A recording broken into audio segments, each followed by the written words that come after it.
The Joe Rogan Experience podcast is brought to you by The Fleshlight. Yeah. If you go to joerogan.net and click on the link for The Fleshlight, and then enter in the code name Rogan, you will get 15% off the #1 sex toy for men. It is an excellent alternative to masturbation without it. I recommend it. Brian, do you recommend it? I like it a lot. It's awesome. I'm using it right now. It comes in different shapes. You can get buttholes, mouths. Oh. You can get whatever you're down for. Mommy. Even like vampire mouths. Oh, that hurts. Go get some. Alien mouths or alien vaginas, right? I need an Easter bunny fleshlight. Ew. It needs to look like a bunny's vagina. Just cross the I wanna- line, I wanna fella. fuck Could you a rabbit. imagine with like real rabbit hair on it? Ooh. Oh, yeah. Jesus. Or the fake rabbit hair. Like when you see those rabbit foots that My truck buddy- stops that are so creepy. It looks like there's like hard bubble gum in the middle of My it. buddy was a cop in San Francisco, and he found this guy had a sheet, a Chinese guy had the sheet over his lap. And my buddy goes, something's going on with that fucking sheet, and that guy's parked in a weird place, and that's weird. And he found that the guy was fucking a chicken. Oh my God. A live chicken. He was fucking Jesus. a chicken. Let's start with your mom. What went wrong in your childhood here? Do you fuck it in the egg hole? Did you fuck its yeah, he's fucking poultry. I guess that's where you fuck a chicken, right? In his egg hole? I guess so. Oh, I never thought of that. In the egg hole. Jesus. Gross. I never even thought of that. I didn't even know where he would fuck a chicken. There's like straw inside of Chicken. it. That's exactly It's right. moist. When is this like websites dedicated to dudes who fuck chickens? 'Cause Chicken there's holes. got to be enough people who fuck chickens out there to start a movement. Have you seen Nick Schwartzen's bit on that? He goes, man, before the internet, if you had a fetish, it must have sucked because you had to feel people out. You'd be like at dinner and you'd go, hey, I'm going to go to the bathroom, but or I could just piss on your face. I'm just kidding. You know, wait for that. I'm just kidding. That's so true. So true. It's so funny, man. Like, you know the story about the documentary Zoo? It was based on those guys in Seattle that would go and have sex with animals. There were zoophiles. You didn't know this? Wait, how to buy a zoo or how to? No. It was just called Zoo, and it was about zoophilia, if that's the correct way of pronouncing it. It's people who are attracted to animals, and they would go and they in Washington State it was legal. Real hot shit. Up until this movie, until this documentary came out, this guy died. He got fucked to death by a horse. Oh my God! And then they bring. that. Yeah, I've told you about this. I know. I've heard I have. that the guy got. They killed brought by him to the hospital. He had bled out, and then the people that brought him in all got arrested, and they said, "What the fuck's going on?" And somebody cracked, and then they took him back to the barn. You can't crack in that situation. You dude. gotta go. Don't I don't crack. know, man. Stick to your guns. Yeah. He was trying to jump over this fence post or something. He had a thing for equines. You can't tell the truth. You can't. You go to jail for fucking a horse. That's weird. But you bring a dude to the hospital and his asshole's bleeding, and there's some kind of sperm all over the place. I don't know that guy. I have no idea who he is. They didn't clean his ass, I'm sure. Once that thing blasted His in him. chicken hole. The whole thing is just so crazy that there was hundreds of hours of footage of this stuff, and they found each other on the internet. You know what they find with a lot of people like that? They have an inability to feel as deeply as a lot of other people. So they do these. They have to go extreme. That's what happens. Wow. They become. It's a term for it, like a banality. Like they have a sort of. There's a pathology where you essentially are numb to most of what goes on. So they found this serial killer in England. He was a doctor. And he had, when they found out he was doing all kinds of terrible things. In fact, I think he was the guy they based Silence of the Lambs on, the guy, he ate people. And they found that he had fucking like 25 pins in his testicles and a bunch of hat pins in his anus. He was sticking them all the way up his anus. And they were like, when the psychiatrist found that it was because he couldn't feel anything.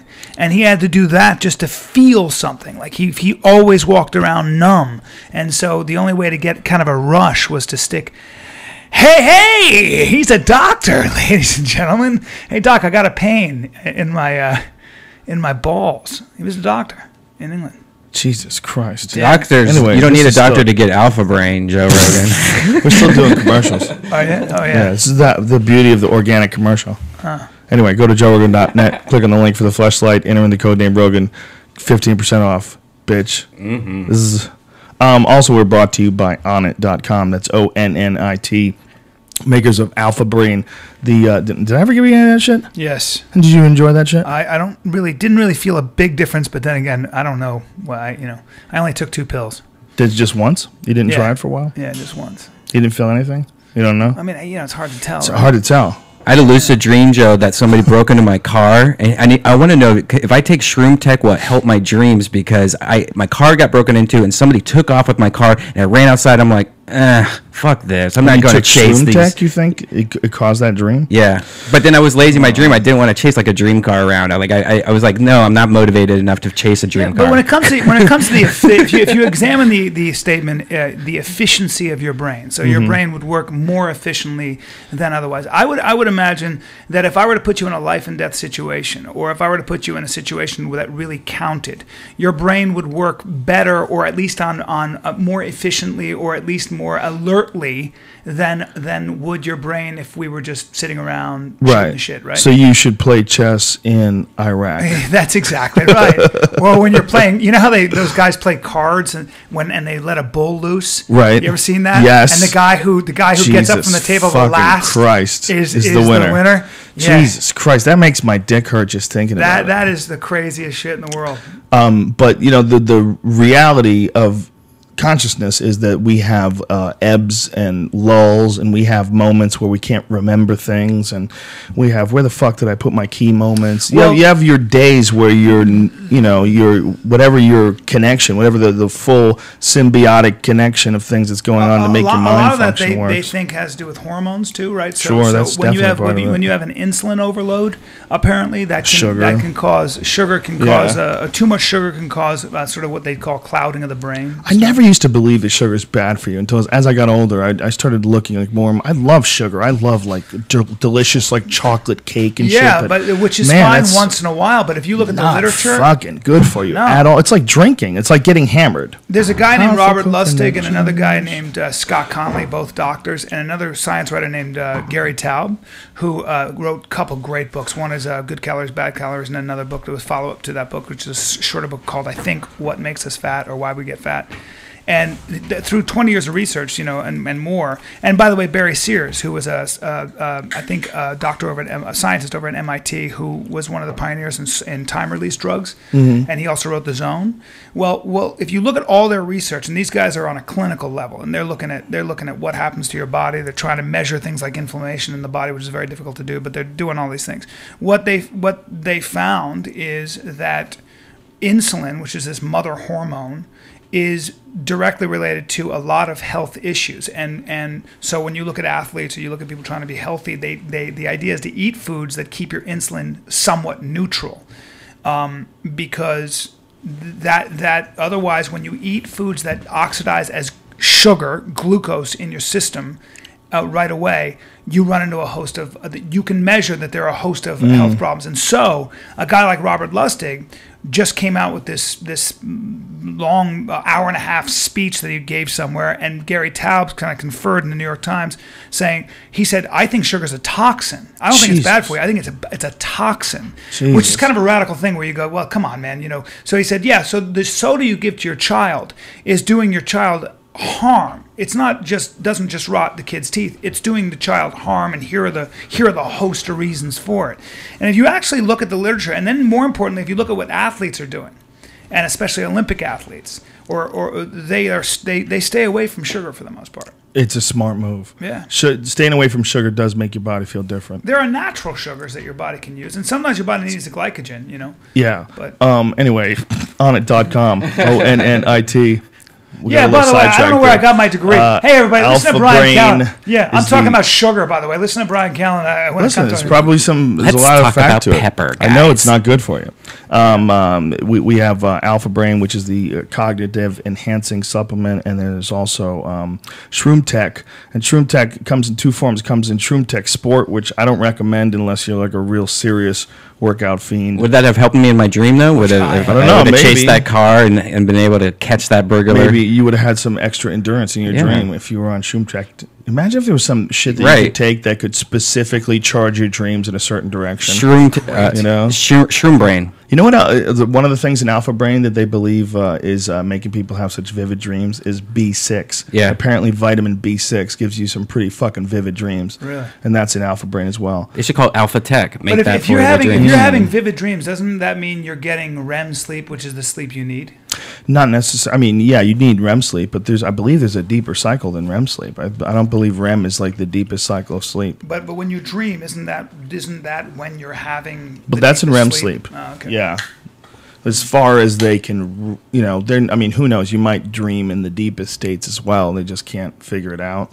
Who knows? I don't really understand how they can figure out exactly what the fuck is going on in your head. I guess it's electrical signals or something. Yeah, well, they're getting better and better at that, but I don't know. It's crazy shit when you really stop and think about it. Yeah. That you shut off for 8 hours a night. You just sort of accept it. That you just disappear. Yeah, and some people, not many, but some people can recharge in 4 hours versus 8 hours, which is really weird. And they think maybe that's correlated to testosterone too. People with higher testosterone sometimes need less sleep. That's why I only sleep about an hour a night. He was always saying that.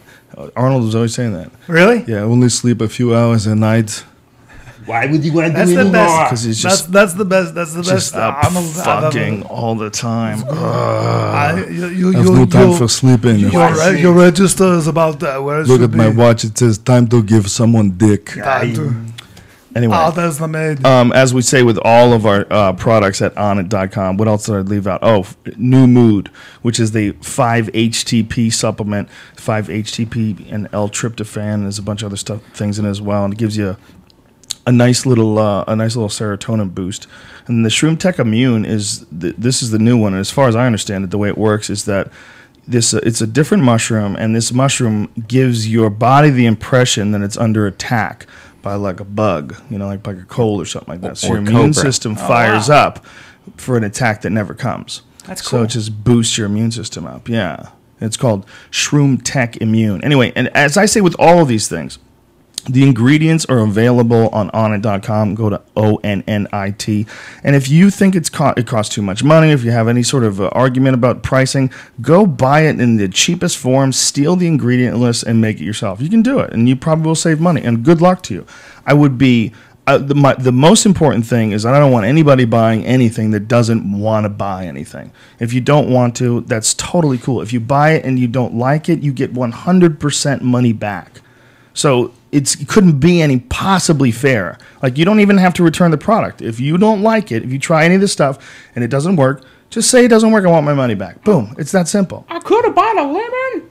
And I can't make it any easier. It's trying to make it as neutral and as honest as possible. But I enjoy all these supplements. I use them. They're awesome.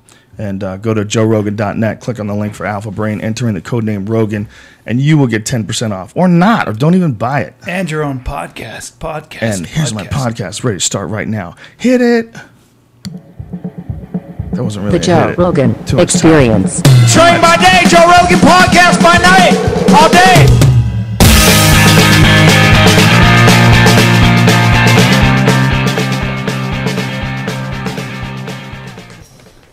What is that weird effect that you always do at the end of that where you make it all wonky? I don't know. Why do you do that? I'm taking drum lessons, and I was trying to play that riff. Yeah.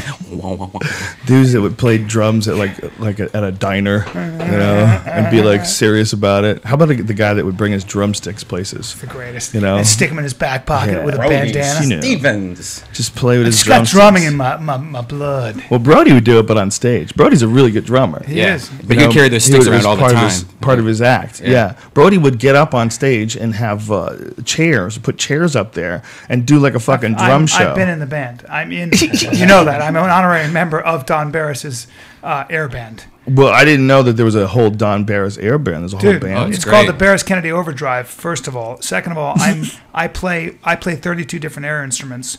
One of which is the baby. I take a baby out and I blow on its stomach and then I throw it into the audience. That's one of the things I do. I play the harp. I play the cello. I play the violin, and I play the 13-year-old Filipino boy. And that's when I sodomize him, and he screams. What? No, he's 17. 13 is that's not right. It's 17, which is legal in some states. And I mock sodomize a 17-year-old Filipino boy as he screams. That's part of the music. So they all play drums. What the fuck is this? Oh, dude, you don't at 2:00 in Comedy Store on when Don Barris. He's the last guy to perform every single time, and he has the Barris Kennedy Overdrive, and they play music, and he has an air band up there. He lip syncs. Brody plays the drums. And then he's got various guitarists. Tony Hinchcliffe. Yep. And then when I'm there, I get up and I'm a guest performer. And I start with the guitar, and I'm also a guest singer. And then we play like 5-6 songs, and it's all air instruments. But I have my own air instruments. I play humans, and I play fucking, things that most people don't. Don't you have a job? Yes, I do. Like hobbies? Yes, I do. How often My does girl this was come really up? happy when I come home at 3 in the morning. She's like, "What the fuck are you doing?" I'm like, "The band was playing late." She's like, "You're in your 40s, you fucking loser. Get away from me." I always feel like that after Explain. watching that too. Just watching it, like I'll go there and be like, "Why am I here at 2 a.m. watching an air it's band always at like the comedy store?" seven alcoholics and like 4 comics, and we play like we're playing for. Is it entertaining? Yeah, For me, It for is. me, It's really fun to watch. Don Barris is so hilarious. I want to get him to do it at the Death Squad soon. Don Barrett's one of the funniest people in the world. Nobody knows that dude kills Yeah, me. he's a so- great personality too. He's great. I always enjoyed hanging out with Don Barris. We do a sketch every single time we see each other. Every single time. Yeah, he's one of those guys. Every You could time. just start something up with him, No, and he would just go He'll with be it. talking as all these people, and I go by and I go, "Hey, Don, I don't want to embarrass you in front of everybody, but I need my money. I need my money." And he'd go, "What?" I go, "Look, man, I'm sorry, but it's been a month now. I really need to see my money. You owe me 10 grand. He goes, "You embarrass me in front of all my friends like this?" I go, "Look, I don't want any trouble." He goes, "The fuck over here." And he slaps me on my knees, and then he mouth rapes me. And then I beg him as he's doing it. I'm going, "Don't go in my mouth. Don't go in my mouth, please." He's like, "Hey, shut the fuck up. Shit, shit." And I'm like, "No. And Now, he's are like, you? "Oh." Are you? How close are you getting mouth to his dick? I'm right up against his dick. What Get am I, the fucking- fuck outta It's all here. about the fucking sketch. Oh Okay, dude, I my commit. god! Meanwhile, Your then- mouth is on his dick. Yeah, as he's Get the fuck out of here! Strike two, and then Joe. he mock dumps in my mouth. Oh, my. And then he pushes me away, and I lie there in the fetal position, and everybody around us doesn't know what the fuck just happened. And then he just kind of pretends to zip his pants up, and he goes, "Sorry about that," and goes back to his conversation. Has he ever gotten a little hard? Not that I know of, but then it's all a blur for me. So what do I do? I just commit to the sketch. Imagine if you did. How many times have you done the sketch? No more than 50, 60 times, to be honest with you. I like to limit myself. No more than Every single 50, time I see him. Every time you see him. So every time you see him, you've run up to him and shoved your mouth on his No, cock. every time I see him, I just ask for my fucking money that he owes me my 10 grand. And then There's different falls results. in. Yeah. And then he'll. Oh, I see, And I then, see. then first he'll either beat me up and then fuck my mouth, and then I beg him not to drop a nut. Oh my god! And he's so committed, and it looks so real, Jesus. and people actually think something like that is going on as I'm begging. How him. many times has your mouth touched his dick? Dude, no more than, this is a stupid question. Look, I'm a straight man. Maybe 30 times, 40 times. I don't know what the fuck, why I'm being grilled. I'll get some video. Why do I have to be, you got to get video on it. Yeah, I want to slow it down. Because people think we're 60 serious. frames, yeah. Because I go up and I just casually, I act like I'm a little afraid of him already. I'm like, "Don, I don't want to bother you, but I need my $10,000. It's been a month." He's like, "What'd you say?" I go, "I need my money." He goes, "You gonna embarrass me in front of all my friends like this?" I go, "No, I'm not trying to embarrass you. I really need the money. I'm having trouble paying my rent." I go, and he goes, "Yeah, do you?" So you get the fuck out of here, and he pushes me away. And then I come back and ask him a second time. Sometimes we'll do it that way. And then he's just fucking had it, and he just slaps me to my knees and mouth rapes me. I'm a grown man, ladies and gentlemen. That's right. What the fuck, man? It's How did I called- not know it's this about called you? Comedy, How did I not know this about you, though? dude. He's so much fun to do bits with. We just How do long bits was this day. all comedy store stuff? Is All it- comedy store shit. yeah. When did you start doing this? How many years ago? Like 4. yeah, that's when I stopped going there. Yeah. This is all. This Oh, I is miss you there. post me at the comedy That's store. all we do, dude. That's all. That's all we ever did there. Have you ever had a man's Yeah. finger in your asshole? No, I haven't. I have had a man's thumb in my asshole, and I think I told that story last Yeah. time I was on the Rogan podcast. Yeah, you don't remember? Yeah, I thought that I was just The Jimmy remembering Burke it. story. Yeah. Yeah, it was a thumb. Yeah, he told It was a that thumb. story. Yeah, made out with a tranny and had a. Is you thumb reading in this off Twitter? No, People I'm not. asking I'm not. Even, I'm looking. Look what I'm looking at. Oh, I believe you. I'm just spaced out. I was like, wait, was he the one that Yes. got? Yeah. Yes. Yeah. Man. Sorry, I do a lot of there was podcasts, so there was it's hard a for me to bunch of remember. other stories as well. He Right. was also the same guy. So every that time you come here, you met bring the us a girl new and story that a new involves story getting that man involves raped. gay shit. By the way, I don't know. By the way, forget all the gay stuff. Are you aware of where? That was simple. Guys, Really? let's drop the gay shit. Listen, guys, nobody getting- cares about It's that. getting personal. I don't want to talk about how many times my mouth's been on Tom Barrett's Yeah, cock. 30, 40, whatever. Hey, I mean, all of a sudden, you guys are a bunch of purists. I'm offering up this information. It's not like I'm trying to hide it. Suck 40 cocks and now you're I don't gay. think it's anything. Whatever. You are aware. I hope you were aware. I don't know if you watched the Nat Geo thing called Great White Invasion. I believe it's called. You know that the Santa Monica Pier has a large concentration of great whites swimming between the pylons. Are you aware of that? What? Oh, you didn't know that? What a good way to get us off the gay subject. Yeah. Give me some scary animals. Sharks. My two favorite topics. They got missiles pointed right at them, bro. That's the My Air two Force favorite base. topics are dudes getting tricked into blowing guys and animals that can kill you. Sharks. That's me all day. So how many are we talking about? How many sharks? Well, at one point they were tagging them, and what they found was they would follow them out there. They would tag them, and they were all coming into 4 and 5 foot deep water at the Santa Monica Pier. That's crazy. And all around there, where some of the largest concentration of great whites at any given time can be. How about that? Now. Largest concentration of great whites in the country? Just watch. Or in the world? It can't be in the world, right? I think it's called Great White Invasion, okay? They don't know why they're coming so close to the shore, but shark ecologists think that's a good sign. But bottom line is they Seems like a slaughterhouse for homeless people. Dude, they stalk seals. Here's what's fucking incredible, okay? There are great whites, and if you take a helicopter ride over Malibu, you can YouTube it right now. Just go Great White Malibu, and you'll see a helicopter. He was shooting a website thing, and there was like an 18-footer just swimming around, just about a quarter mile, less than. It was probably an eighth of a mile offshore. Let's call it 300 yards offshore.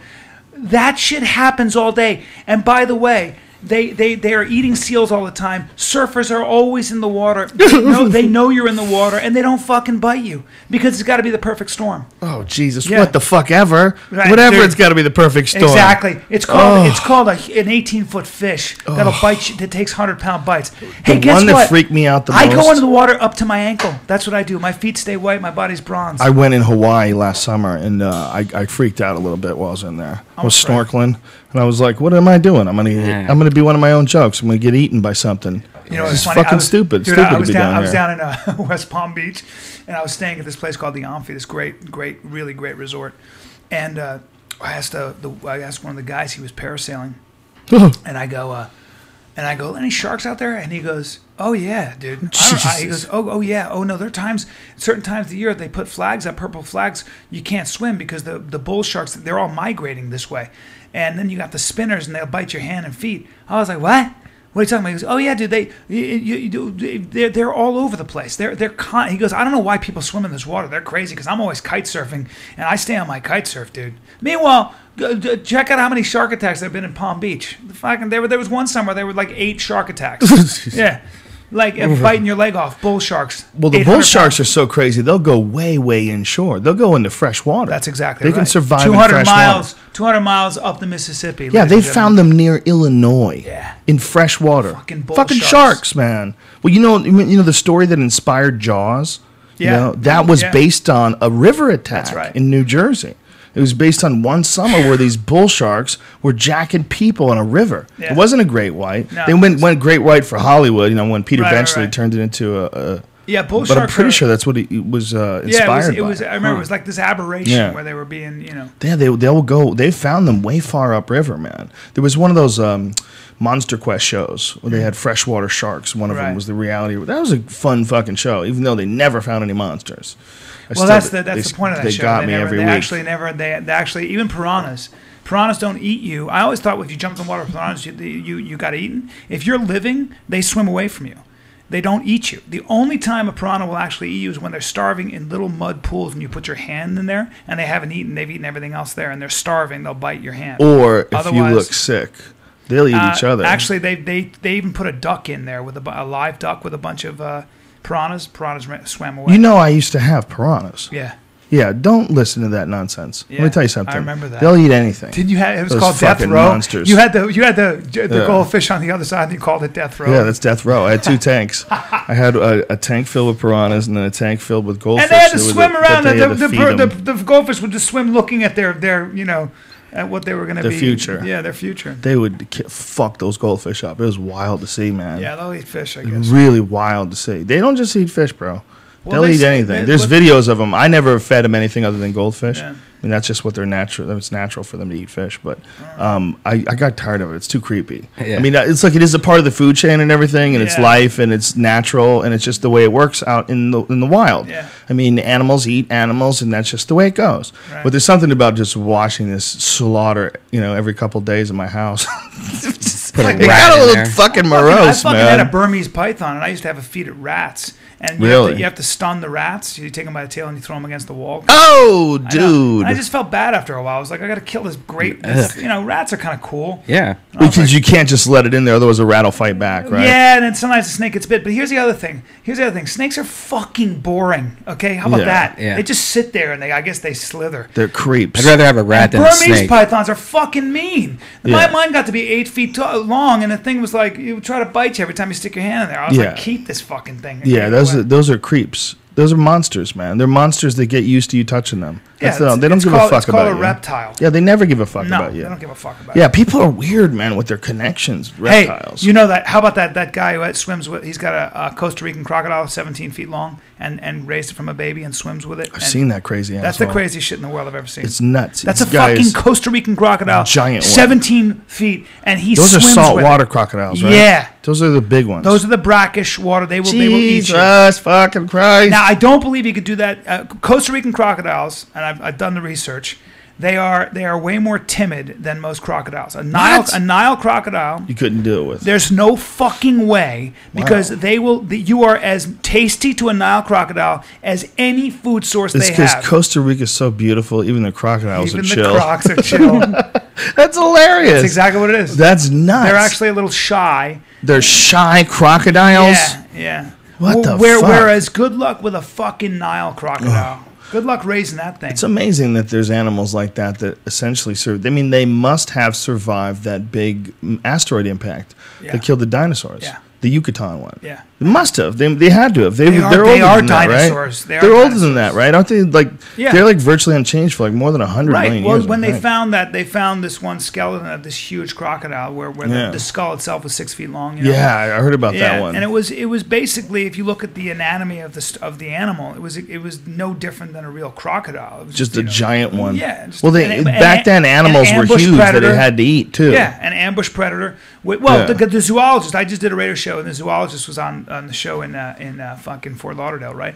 And the guy's been to Africa 35 times. He's a documentary filmmaker, and he said, he goes, dude, I was in Rwanda, and I watched a giraffe drinking, and a croc come out, grab that giraffe by the head, pull it into the fucking water, drown it, and twist its head off. And then its friends came in and ate the rest of that fucking giraffe. So nobody's safe, okay? And by the way, you know who else ain't safe? Baby elephants. When they stick their tusk in the water, they grab that, their trunk, they'll grab that trunk and drown it, okay? They'll eat elephants. Whatever's in the fucking water. So... Jesus and Christ. By the way, did I mention that the ones in Tanzania weigh in at over 2,000 pounds? There's a video that it's one of those iconic ones where one crocodile jumps out of this water hole and grabs, it was a big animal. I think it was a water buffalo or a wildebeest, probably a wildebeest. Yeah, well, they're 350-pound wildebeest. They grab them around the fucking midsection. And whip this thing around like it was a children's toy. Dude, you get caught, you're brought under the water, that's it. And it happens in a flash. Here's a piece of trivia. That's just a part of the world that's going on in the same time as us. That's going on right now. Yeah. I mean, we're just not there. That's right. There's a spot where if you step in the water in the wrong spot, a monster that lived 100 million years ago is going to eat you. As I get older, all I think about is different realities of how some people live your fucking worst nightmare, and somehow I'm lucky. Yeah. I never lose perspective of that shit. Oh, you have Look at history. Look at history. You know, the fact that we live in a society where I don't have to worry about a Mongol horde coming over that hill, killing everybody I know. Not yet. But long as this Obama's in office, I'll tell you what. You got to stock up on your rifles. Get down so pussified, we ain't gonna nobody have guns no more. They're gonna make it hard to have guns. Then they're gonna take over. By the way, did you hear about this? I'm sorry. Go ahead. I was gonna ask you if you know how big a blue whale's tongue is. It's fucking huge. It's the size of an elephant. God damn. What about blue his whale's dick? tongue? His heart's the size of a car. His dick is giganti. I wonder how big his dick is. There's pictures. They're enormous. There's pictures of them Well, hoisting a whale up. they're 95 feet long, and they weigh 200 tons, I believe. I can't wait for the documentary. The guy that fucks whale cock. Wait, what and were you? dies from it. Yeah, it's probably a guy. What were you saying? What were you going to ask me? I don't remember now. You said, were you going to tell me? Oh, the Obama thing, the NDAA that just passed. They just signed it on New Year's Eve. He signed it. What is the NDAA? That was the bill that makes essentially it makes America a battleground. Officially classifies it as a battleground, so the military can come in and stop civil unrest, and they can detain people indefinitely. They don't have to have warrants anymore. That kind of thing won't get through the Senate. It got through. Yeah, it's already been. Obama just signed it. He just got signed through it. everything. It got through. It's done. Really? Touchdown. Yeah. It's terrifying. I didn't It's hear terrifying. First of all, the use of military is it's supposed to be strictly prohibited. We don't want to ever consider that our people are the enemy. That's ridiculous. That's the de facto difference between the FBI and the CIA. Yeah. The FBI deals with domestic issues. The CIA is supposed to deal with foreign issues. And by the way, you're never allowed to spy on your own citizens. There's a very, very specific reason for that very strong separation between a foreign powers service, a foreign service, and a domestic service. Yeah, when you get to the point where you're just automatically opening up to the idea that you can't trust anybody, that everybody must be able to be scanned and stopped and searched. And well, we were talking before the podcast of a book that I'm reading now, and I've read some of his other books. Leon Uris is considered one of the great writers. Leon Uris? What's how you spell his name? Uris. And Leon Uris writes historical novels. And if you ever want to learn history, whenever you say to somebody, well, you should learn the history of Ireland, the problem with that is that how do you, a lot of young people, I get like texts after I do these things or tweets, and they say, hey, can you give me a reading list or whatever? And the problem with educating yourself today is it's very hard to know what to read. It's also very hard if I say, well, you should educate yourself on history. What does that mean? Do I pick up a book on history? I mean, Jesus, who wants to slog through that? No.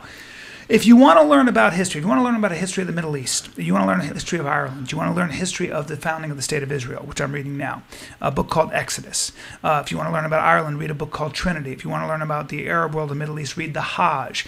Leon Uris is a guy who was a foreign correspondent who spent a great deal of time all over the world and happens to be a fucking brilliant writer. He wrote most of his books in the 70s and the 80s, and I think even the 60s, but he's considered a great writer. And the point I'm making is that when you talk about how a society and its laws and its government can sneak up on you, if you read Exodus about what happened to the Jews in Poland and in Germany, you're talking about a group of people who lived there for 700 years, and many of them were very well established in all fields, whether it was science, academia, the arts, and things like that. So when all this anti-Semitic behavior started occurring under Hitler's regime, and it started really in like 1933, where stores were being broken in, articles were being read about blaming the Jews for everything, people were being dragged out in the street and beaten up.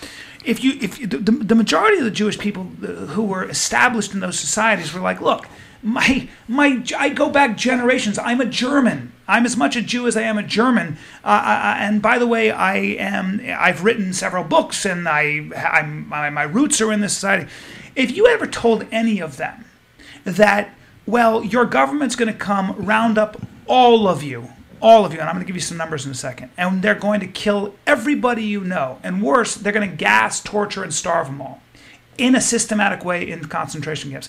That was a true apocalypse. And if you don't know anything about the Holocaust or World War II, then you're remiss, because it's the worst event in recorded history, but it's also very important to study, because you don't understand and can't fathom the depth of human evil until you see that. Because here's what it was. It wasn't madmen. It was very rational, cool-minded men with shaved cheeks who sat in a room dressed in medals and in suits, who came up with something called the final solution, which was to kill every single Jew in the world. And they almost did it. And in Poland alone, out of 3.1 million Jews who'd been there for 700 years, mostly in ghettos, but who had deep roots and huge contributions to that society and Germany, at the end of World War II, and this is just 5-6 years, there were 50,000 left, all of whom were wretches, all of whom were starving, all of whom were coming out of the concentration camps like Birkenau, Auschwitz, Treblinka, and all these things. So if you really think that you're safe, or if you really think that giving anybody power over you is a good idea, you're fucking wrong, and you should pick up a history book. And what makes this country very, very special, and what makes this country, and what you have to fight for, is government by the people, for the people.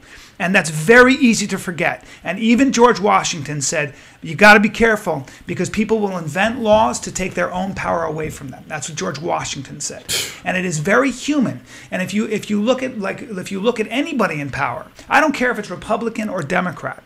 This is why I'm a Ron Paul supporter, because if you look at anybody in power, when you're in power, you have an impulse to try to solve a problem. You want to solve a problem.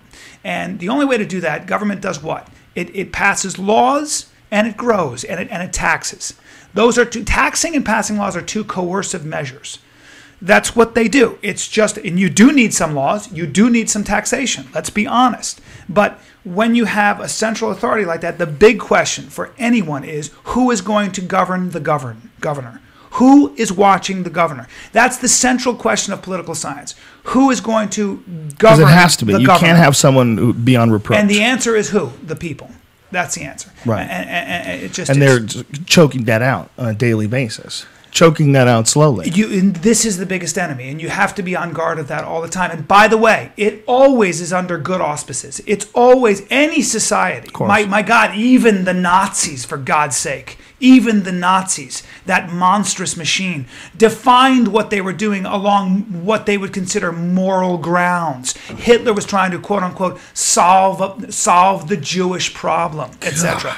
And the propaganda that had Ukrainians and Poles cheering on those firing squads as they were killing Jews.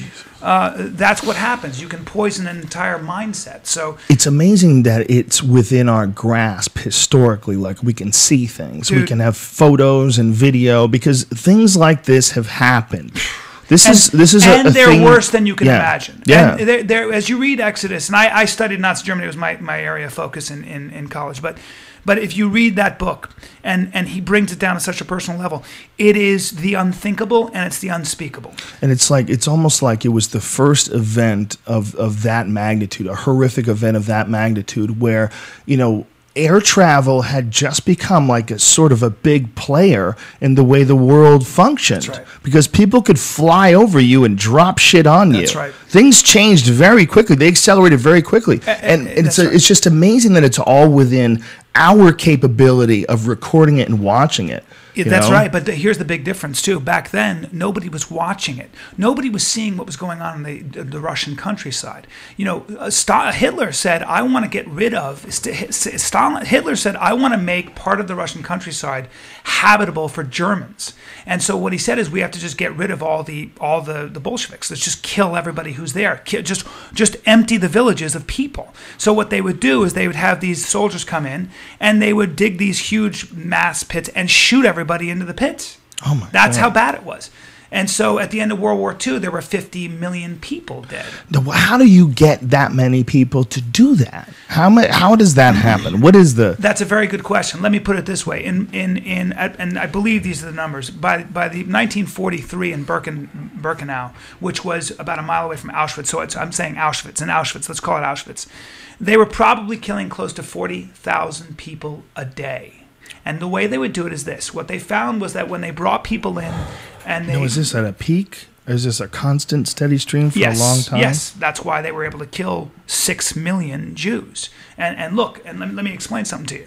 And it's important to fathom those numbers for a second, because they're overwhelming. The numbers are overwhelming. Factory for killing and these are children. These are children, and these are women, and these are infants, and they all had names, and they all had families, and they all had connection. They were all as human as you and I. And it's very natural for us to kind of say, well, that was a long time ago, and they may have looked at life differently. No, they had all the same dreams, they had all the same hopes, they had all the same love, they all had all the same bonds. And it's overwhelming and too much for your heart to bear if you really think think about what human beings have done to other human beings, especially the Holocaust. It's why the Holocaust, that word, the Holocaust, which I believe means the Great Fire, or a derivation of that. That's why that word is used only for that specific event in history, because they did get burned, they did get put in ovens, and they did get that. All trace of them was washed away. Because as the Russians and the Americans closed in on those camps, they had to get rid of all the evidence. So they blew up all those gas chambers.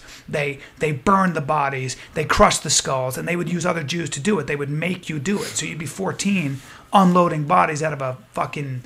Think about this. I mean, it's as crazy as it gets, right? It's as worse and depraved as it possibly gets. But the way you get people to go about it is two things. One is deception.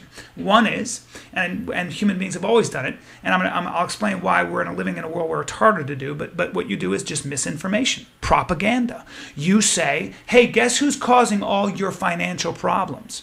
A group called the Jews, or a group called the Chinese, or a group called the blacks.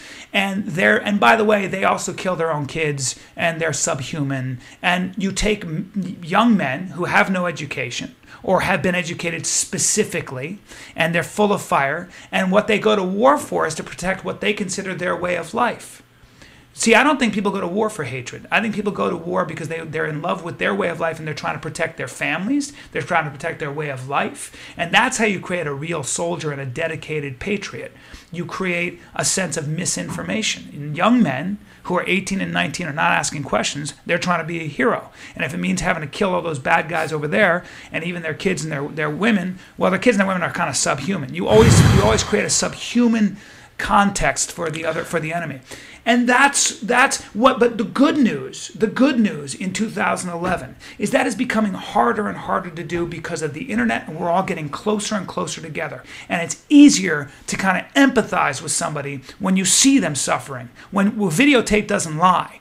And when you can hear their voices, and you can hear, and they create political bodies and groups, and they say, look, we bleed and we cry just like you do, right? And that's what I think has a lot to do with breaking down these natural tribal tendencies that human beings have, because human beings are tribal. We are tribal. Even if you belong to one martial arts school, it's so natural for you to go, yeah, we're better though. Those guys over there they're fucking, they do that thug jitsu. We do the original pure. You'll find that in anything, right? We're tribal. And look at teams. Look at the nationalism involved in my team versus your team. Right. I mean, these big rivalries. So, but the good news is that I believe that, and I may be naive, but I don't think so, that pulling off something as horrific as what happened in the Holocaust would be very difficult today, and almost probably impossible, because too many of us would go, this is outrageous. I don't think it would get as bad as the Holocaust, but I think it's happening right now. Well, it happened in Rwanda in the 90s. Yeah. Right? And, sure. And that was in the Congo. And those places, again, are pretty remote and still haven't, but most of Africa, I can't remember the number, but there are an inordinate amount of cell phones in Africa. And during the violence in Kenya recently, people started videotaping soldiers raping women. Oh my God. And they started tweeting and texting where the concentration of violence was happening. So people were able to avoid that. So what's happening is, just like in Mexico with the drug cartels, people are being empowered by social media. And when they see a house where drug activity is going on, they can just tweet it anonymously, and the cops go and find it. So they don't have to worry about retribution. So a lot of these things, a lot of the social media is a really good thing, because it's truly democratizing power. It's really spacing power out, and in some ways it makes for a better place to live. Could you imagine if you had to move to Africa? Could you imagine if something happened, like America doesn't like Bryan Callen anymore, you got to get out of the country? I've been to Africa twice, What if you had? I know. What if you had to live there? I'm sure there's nice places. There are very nice places of Africa, but for the most part, you'd probably want to be in the United States. What if you had to live in the Congo? Could you imagine if that would suck? That would suck. Dude, Japan just had another fucking earthquake, by the way, 7.0, like 3 days ago. Where was this? In, I think, right outside Tokyo, like in the water, really? But like 7.0. All this shit makes me wonder when I got to get ready. Do I need guns? Do I need to start storing water? What do I got to do? There was an earthquake in Ohio, and they found out, well, there's like some controversy that it might be because they're drilling for wells, and that they actually had to shut it down because there was some recent activity from this drilling. Like they've noticed that the activity has been higher than normal, and so they shut it down. And then just a little bit of time later, there was a 4.3 earthquake in Youngstown, Ohio. That's possible. They say they can do that. They say they can start some sort of minor movements with like some hardcore drilling. Kind of makes sense if you drill like on a fault. You know, it seems like but is that going to fuck it up for good? I don't know. Now is it going to be earthquakes all the time in Ohio? Could you imagine if they the greedy fucks, if they just drilled a hole at the wrong spot and now it's like the worst fault line ever. Sorry. And you can't really blame them because there's no real science behind it. It's really difficult for anyone to prove whether, what caused, maybe all these earthquakes were going to happen anyway. You wonder, man. It's just like. And they wrote, we actually have 1,000 wells that we've done in Ohio and in Pennsylvania, and we've never had a problem before. That's hilarious. They drilled 1,000 gigantic holes. 1,000. That's so weird too. Like 10 100s. All the obscure jobs. We really got that fault line good, guys. Just think about that. 100. There's a huge aquifer under those states. Yeah. Because we have a water shortage in parts of this country, but apparently there's a massive aquifer that they say is going to push a lot of industry in that direction. Like property is going to. What do you mean by aquifer? I mean under a stream of the water? earth, there's a massive natural reservoir of water. Really? Yeah. Holy shit. Yeah. That you How would use weird for is it agriculture. that the earth has all these creepy fucking layers underneath us? Man, oh you know, man. we're just living on this crust. We don't like to think that, man. I know. You know, they're just right under you. You know, whatever it is. Well, you get your water from what? The Colorado River. I mean, this is where the LA doesn't have water. Yeah, we don't have. There's no water here. We had to divert water from the Colorado River, and Yeah. the Owens Valley just ridiculous. dried the fuck out. Like that's what Chinatown's about. With the Owens Valley, had all these farmers and this way of life, and they were like the powers that be came in and go, we need to grow fucking orange groves, and by the way, let's start the movie industry here because the weather's predictable. We need water. Fuck the Owens Valley. Redirect the river over this way, and all these farmers were like, my fucking sheep are dying. I don't have any water, and then they went fucking nuts. But they were like, sorry, we have the money. Wow. That's what happened. What a creep move. They stole their fucking river. Yeah, they dried out a whole fucking valley. They stole their water. Yeah. Isn't that amazing? You could do that. You could decide. You got enough power. You Yeah. could decide. Well, I like all you that- people that affects. That's when guys had power, like smoking a cigar, going, let's just divert the river. So, what do you mean, sir? The Colorado River, one of the biggest rivers in the country. Yeah, let's do that. Well, that's how they created that Salton Sea, right? I guess. Isn't that what it is? I don't know. Something I might be talking out of my ass, but I think it has something to do with the Colorado dams River. and natural lakes in this country were all the result of just figuring out a way to get water to land so you could grow food.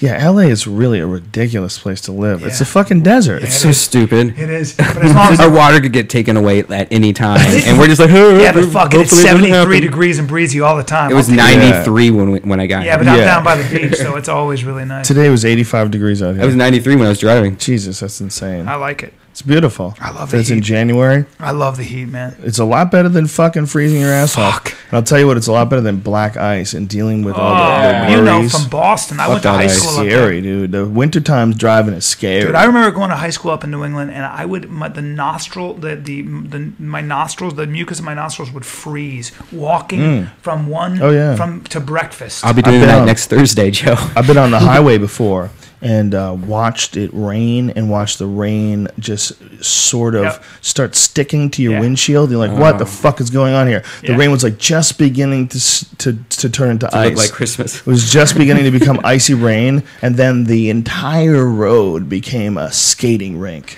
Dude, I mean, have it you was ever- just have you been slide into a ditch. I'm gonna be doing and that everybody would Thursday. just wait. Have you been caught? You ever been Go caught back? in a hailstorm? Oh yeah, yeah. I was in New Mexico in the summertime, and I got caught in a hailstorm, like huge hailstones. Oh, New Mexico's got Holy they shit. got legit hail. They got hail that they put on YouTube. Dude, it's crazy. Yeah. I had golf balls, and the whole city had it, and everybody's cars were fucked up, Yeah. and everybody did the Kills same thing I animals. did. Was like, oh, they gave me $1,200 to fix it. I'm just keeping the money and buying some Xbox games and stuff. So everybody's cars were fucked up, and like for years.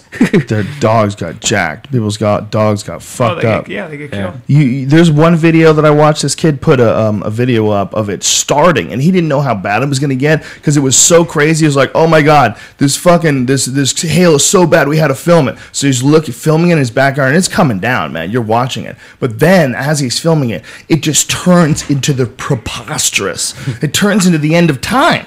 It turns into a fucking shotgun of ice is coming out of the sky every second. I mean, his fucking pool is exploding. Exploding with splashes. Yes. There's a lot of them. Oh my God, you can't believe it. It's the most horrific thought. The thought that you could be on your way home from somewhere, you're walking jogging home. Yeah. How about you got headphones on? You don't even know what's happening. You get hit with the first ice pellet. Bang. What? Dude, that's what I was talking about. Okay, that's the random shit that drives me crazy. I don't want to die randomly. Like, for example, how about this? I told you the story where the couple is driving down the fucking highway and they hit a bear 60 miles an hour.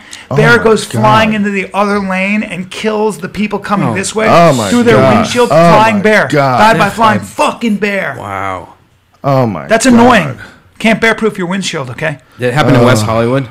I saw a dude who had a thing on his car for deer, though. When I lived in Colorado, he had this badass fucking battering ram front grill. He had a pickup truck, and he was a hunter. I think deer kill more people than any other animal, they kill a lot of people, man. You got to be really careful. They're crazy. They just, they have nutty instincts. They just leap out in front of cars. And I don't think they quite understand something can move as fast as a car. Because in nature, I think they get a lot more of a warning than that. Well, it's also hard to judge because the car's on one level. So when it's coming at you on a highway, you can't tell how fast it is because it operates on the same plane. Oh, because it's not jumping up and down. Yeah, if you look at the way a cheetah runs or a predator runs, they stay on one level, so they're not jumping up and down. Whereas a gazelle's jumping up and down, right? You can measure how fast they're going. But when physics-wise, when something is operating along the same plane, it's much harder to judge their speed. That's why when you're on a highway and a car's coming at you, you can't tell if it's going 90 or 60 because it's staying at the same level. Now, is it an efficiency thing for a cat or something like that? Apparently more just evolution-wise, it's so the animal that it's chasing can't tell how fast it's coming at. Race it. So it doesn't run according. It just runs, right? But the cat looks like it's farther away from you than if it was jumping, and it's also harder to see. It's also staying low under the foliage. There's a cool video of I guess South America's jaguars, right? It's a jaguar eating a giant rat-like thing. The capybara. Yeah, that's exactly what it is. Have you seen that video? No, but my goodness! And these dudes filmed it. 90-pound rodent, by the way. 90-pound rat. Yeah, it's enormous. It's a rat like the size of a big fucking dog, man. Yeah. And this jaguar is sitting there just completely frozen, like not moving at all. And the video takes 4 minutes of the jaguar doing nothing until he launches himself on this thing. Jaguars, which are very big cats, will eat a human right quick. The one cat you don't want to be around is the jaguar more than anything else, including a tiger. You don't want to fuck around with the jaguar. Well, when people take ayahuasca, that DMT beverage that they take in South America, one of the big visions that people have is jaguars. They have a lot of jaguar visions.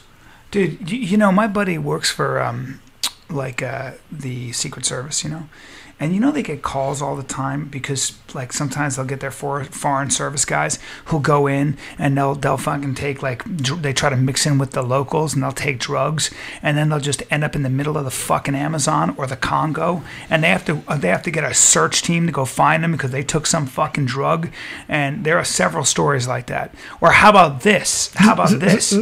The guy during Haiti, it was not during this earthquake, but there was another disaster back in the 90s when people were trying to emigrate to the States, right? And the guy, they had one dude, some young dude who was basically at the embassy there's a long line of people trying to emigrate to the U.S. and none of them were getting in, right? So you basically just go, denied. They had this one young guy, it was like his shit assignment there, right? And it's hot, there's a fan on him. And the people kept lining up and he just kept going. He kept going, denied, fucking denied. Finally started going stir crazy, right? And he had this little, what's that Star Wars? Who's a Star Wars character? Boba Fett? Boba Fett, okay. So he had a little Boba Fett doll there. And so he just started going crazy. And the guy would come up and he'd go, hold on.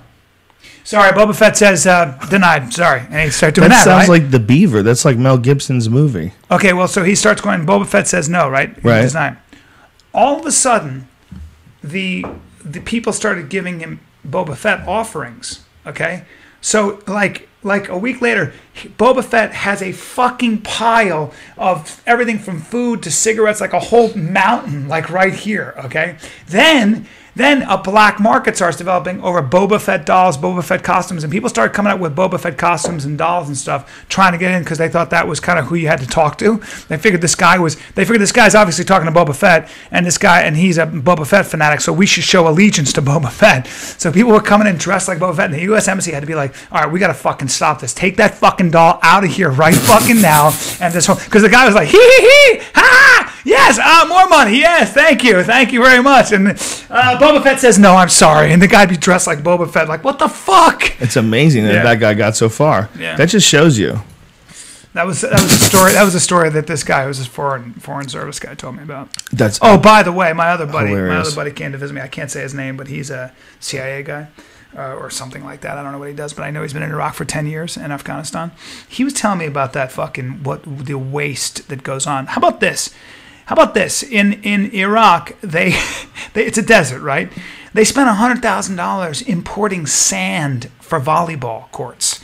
So they brought $100,000 worth of sand in for the volleyball courts, as opposed to just getting the sand in Iraq. I'm sure you could find fucking sand somewhere in Iraq. Nah, let's import it from the States because everybody's got their fucking mouths at the government trough. And when you got a war going on, there's so much money to be made, and everybody does it. And it's just a confluence of fucking events. And everybody who goes there, you have a project, you have money, and you want to build a big dam or a big power plant, right? It doesn't matter if the fucking Iraqis need it or not. What matters is that you burn your money. You get judged by your burn rate, okay? And it has you have a certain allotted budget, and you have to get a fucking huge power plant, whether it's needed there or not. The point is to get it done, because then you get a promotion, or your project is a success. And that shit was going on and continues to go on in Iraq for the past 10 fucking years. The waste is so outrageous, it's ridiculous. It's an industry. And by the way, you know, the Iraqis, do you know how much oil we've gotten from the Iraqis? How much oil revenue? None. It's all gone into Iraqi coffers. This whole thing costs us a fucking fortune. And let me go on. Maliki is creating his own Secret Service police forces that report directly to him. Does that sound familiar? So we fucking take the country apart, and now we're leaving behind Saddam Light. See you later. Thanks a lot, guys. He's consolidating power, keeping the Sunnis out. So the Sunnis are like, fuck you. We're gonna lose all the resources. You guys are sitting on all the resources in the South. We're gonna bomb the fucking shit out of you guys until you come back to the bargaining table. Hey, civil war in Iraq. It's fucking a tragedy. And it's civil war that happened like that. Yeah, but you know who was calling all that shit? A lot of people, including this fucking idiot, and I'm an actor. And I said, how are you going to stop the Sunnis and the Shias from getting into a war after all this shit breaks down? And how do you stop the Shia, who are a majority, from aligning themselves with Iran, our number one enemy? That's weird. Wasn't Iraq kind of playing sort of a countervailing force to Iran? I'm an actor, and I was asking that question. I'm an actor. And you know what? I read one newspaper a day. That's all. I don't know anything. And these fucking guys couldn't figure that out? So why do you think that our foreign policy is so self-destructive? I asked him that question, and obviously a lot of people are making a profit, but it almost seems like you're burning the farm down. He had a great answer because I said, how much of this is like a group of men, a cabal of evil men, or how much of this is centrally planned, or people have different interests? And he said, dude, it's not like that. He said, what it is there's just a whole bunch of, and I'll give you another example of what's happening now. He said, what it is there's a whole bunch of interests working, a whole bunch of money to be made, and everybody has a different opinion. And some opinions win the day and others don't, right? And so the State Department has their own agenda, the executive has their agenda, and everybody has their own agenda. But ultimately, enough shit starts to be kind of like talked about, where you start creating an enemy, you start saying this might be a good idea for the following reasons, and pretty soon there's so many groups of people that have a vested interest in going in, and usually it's an intellectual interest. Usually it's like, I think we can bring democracy to the Middle East. And that's a very grandiose idea and a grandiose plan. Oh, and by the way, because it's going to make the world safer at the end of the day. There are a lot of idealistic people involved in this as well, not just money people. And all of a sudden, all this shit starts to come together.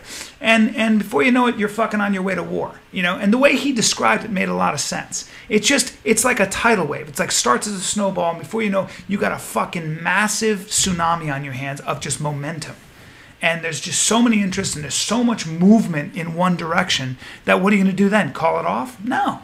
You got weapons of mass destruction. He's used them before. Let's go take out the fourth largest army in the world because it's not safe. And let's make the world a better place. And you get a bunch of people like that who do it. And then of course you get a lot of people behind the scenes going, we can make a lot of fucking money.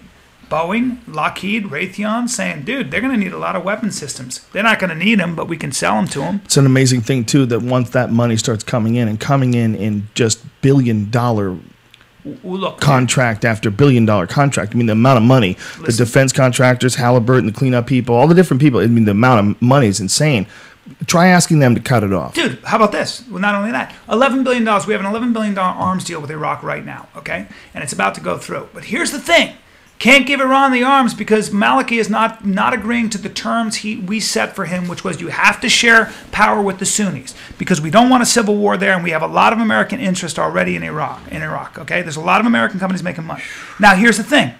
You tell a politician to veto that $11 million arms deal. You know how many people that employs? You know how many people that you know how many constituents are fucking are voting based on the fact that they get a job because of $11 billion. You're going to take $11 billion out of the American economy? Good luck. Good fucking luck. Wow. And that's what happens. Isn't that amazing? It's amazing. Isn't it amazing? It's called money. But the money to make shit that kills people unnecessarily. Yeah. Oh, we need $11 billion. We're going to give you $11 billion. Oh, and by the way, we're going to give that to you, Maliki, so you can create your own army of Shia to keep the Sunnis down, and that's called a civil war.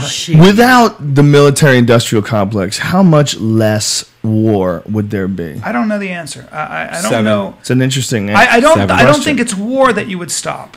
But I do think if you take, really? I do think I think the private sector makes a lot of money off of the decisions made in government. And so there's a profit to be made from war. And if that's the case, it does raise an important question. If war becomes big business, let me give you another example. Iran. Iran has a nuclear program. At least we're trying to stop it, right?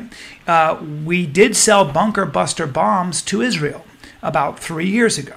Now, what are bunker buster bombs? Bunker buster bombs, and these particular ones we sold to Israel, are bombs that can penetrate deep into the earth and take out an arsenal. Like worms. So if you have a nuclear facility that is churning out weapons, these bunker bombs are supposed to go into the earth and blow that fucking facility to smithereens. Okay? Now, we don't want to do it, but maybe Israel will drop those bombs on because they know where Iran is making these weapons. Do you think that the Americans are sitting back and using the Israelis as a proxy to see if those fucking bunker buster bombs work? There seems to be a lot of noise headed Iran's way. It seems to me there seems to be something brewing in Iran. They have taken a very aggressive stance with the Gulf with blocking off oil routes now, and the U.S. Navy is saying this is unacceptable. There's a whole bunch of noise going on. It seems to me things are moving in a direction that is not in Iran's favor, and let's see what happens next. But a lot of money. A lot of money. Israel, we probably gave those weapons to Israel for no pay, but we want to see if they work. Wesley Clark, the guy who ran for president, he predicted all this shit. Yeah. Predicted every single step. Yeah. He lives it every day. It's amazing. He sees the fucking waste. Yeah. He sees how much money and what kind of a lobbying power Raytheon and Boeing and Lockheed are. Yeah. You don't think they have massive lobbying efforts? There's just too much money at stake. It's incredible. They can find a way to justify it. It is legal. Yeah, you know how? It has been done. Employment. I'll employ 10,000 people in your state. It's amazing. Because I'll take my thing. But we got to build this. We got to build these very important, fucking C-130. Listen, this is all shocking shit. It's all big bummer end of the world shit. How do you fix it? Is there a way? Is there a way to fix what we've got going on right now? I'll tell you what Ron Paul would say. I'll tell you what Ron Paul would say. Ron Paul would say the only way to fix it is to make the government that everybody feeds off of and that has a lot of power to make these decisions, you make the government smaller. You take away some of government's power. And that's just, and if you and there's I just watched a speech by Ronald Reagan that he made in I think 1969, and it's called A Time to Choose. And if he made that speech today, Ron Paul could make that speech today, and it wouldn't be any different at all. He talks about how 37 cents of your dollar is gone to the government before you even wake up in the morning. 37% of your day is working for the government, and the government keeps getting better. He talks about the war on poverty, and if he did a little arithmetic, he goes, if we take the money that we spend on poverty, and he takes a list of how many poor people there are, he said everybody should be getting $4,600 a year, but it turns out we're getting $600. How'd that happen? Is some money being lost along the way? It was all the stuff that Ron Paul. Okay, but let's explore that, right? Okay, here's the deal. What if you do make the government smaller? How much do you keep? And then what happens to all those people that used to be government employees that have a career in being government employees? This is the biggest problem. And by the way, I mean, some of those folks are hardworking folks, and they do a great service to the country, and some of those folks are useless. And there's a lot of people that are little leeches onto a system. For me, right? Yes. And for me, it doesn't have to do with being Republican, Democrat, conservative, liberal. It has nothing to do with that for me. What I look at it as anything big, whether it's a big corporation or the government, which has no accountability and is that big. I don't understand how you can make that power run efficiently. I do see how it can grow, and it keeps growing. And that's the threat. And like you just said, you just brought up the biggest question. What happens? How do you make government smaller? It has so many vested interests. Computers. And not only that, it's not just government. Computers is the right answer. Private industry is involved in this. You're right. Technology. Yeah, computers is the right answer. Instead of having some asshole in a fucking suit that represents your state, go up in front of everybody and misstate everyone's position. Instead of having that, you could have the people actually. Let me say one other thing. You're not alone in your thinking, and what the conversation we're having is being had all over the country, in both Democrat and Republican circles. And that this whole Wall Street, the Occupy Wall Street movement is in some ways voicing some of those frustrations. I'll give you a piece of good news, in my opinion. Okay. And a piece of good news that we've never experienced before. You hear a lot of people talking about inequality of income. Okay, and there is. However, we are experiencing, and I'm stealing this from a Wall Street Journal article, so I'm paraphrasing this, but there is an equality of consumption that we've never experienced before. And let me tell you what I mean by that. Take somebody who's very wealthy, very wealthy. You have a lot more money than I do. I do pretty well, but you got a lot more money. Your life and my life are very similar. The only difference might be that you drive a faster car, but we sit in the same traffic. You drive a Porsche, I drive a Prius, but we basically sit in the same traffic. But the interior of my car, not that much different. I got GPS, I got a great stereo, I got everything I need.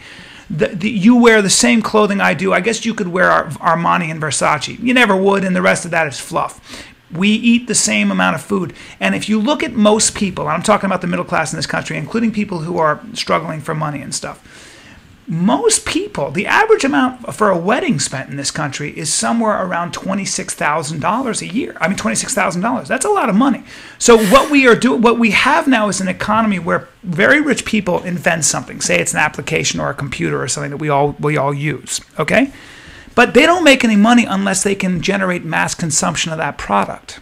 So that most of us own a computer. Most of us own a cell phone, and that cell phone has all kinds of applications. Most of us have a TV that allows us to watch pretty much anything we want. High-def TVs cost $700. It's amazing. The technology that you have in your phone. Let's take the old Wall Street, the first Wall Street with Michael Douglas. He pulls out a Motorola phone that weighs 2 pounds and cost $3,995 back then. Okay, that brick. And it was a brick. And it weighed 2 pounds. And that was for the elite. I think it was a little more than that, actually. I think it was about 5,000. But that was for the elite back then. That was what Michael Douglas pulls out a cell phone, and we go, holy shit, he carries his own phone. Nowadays, the difference between, I'll tell you, Stephen Jobs and I use the same fucking phone.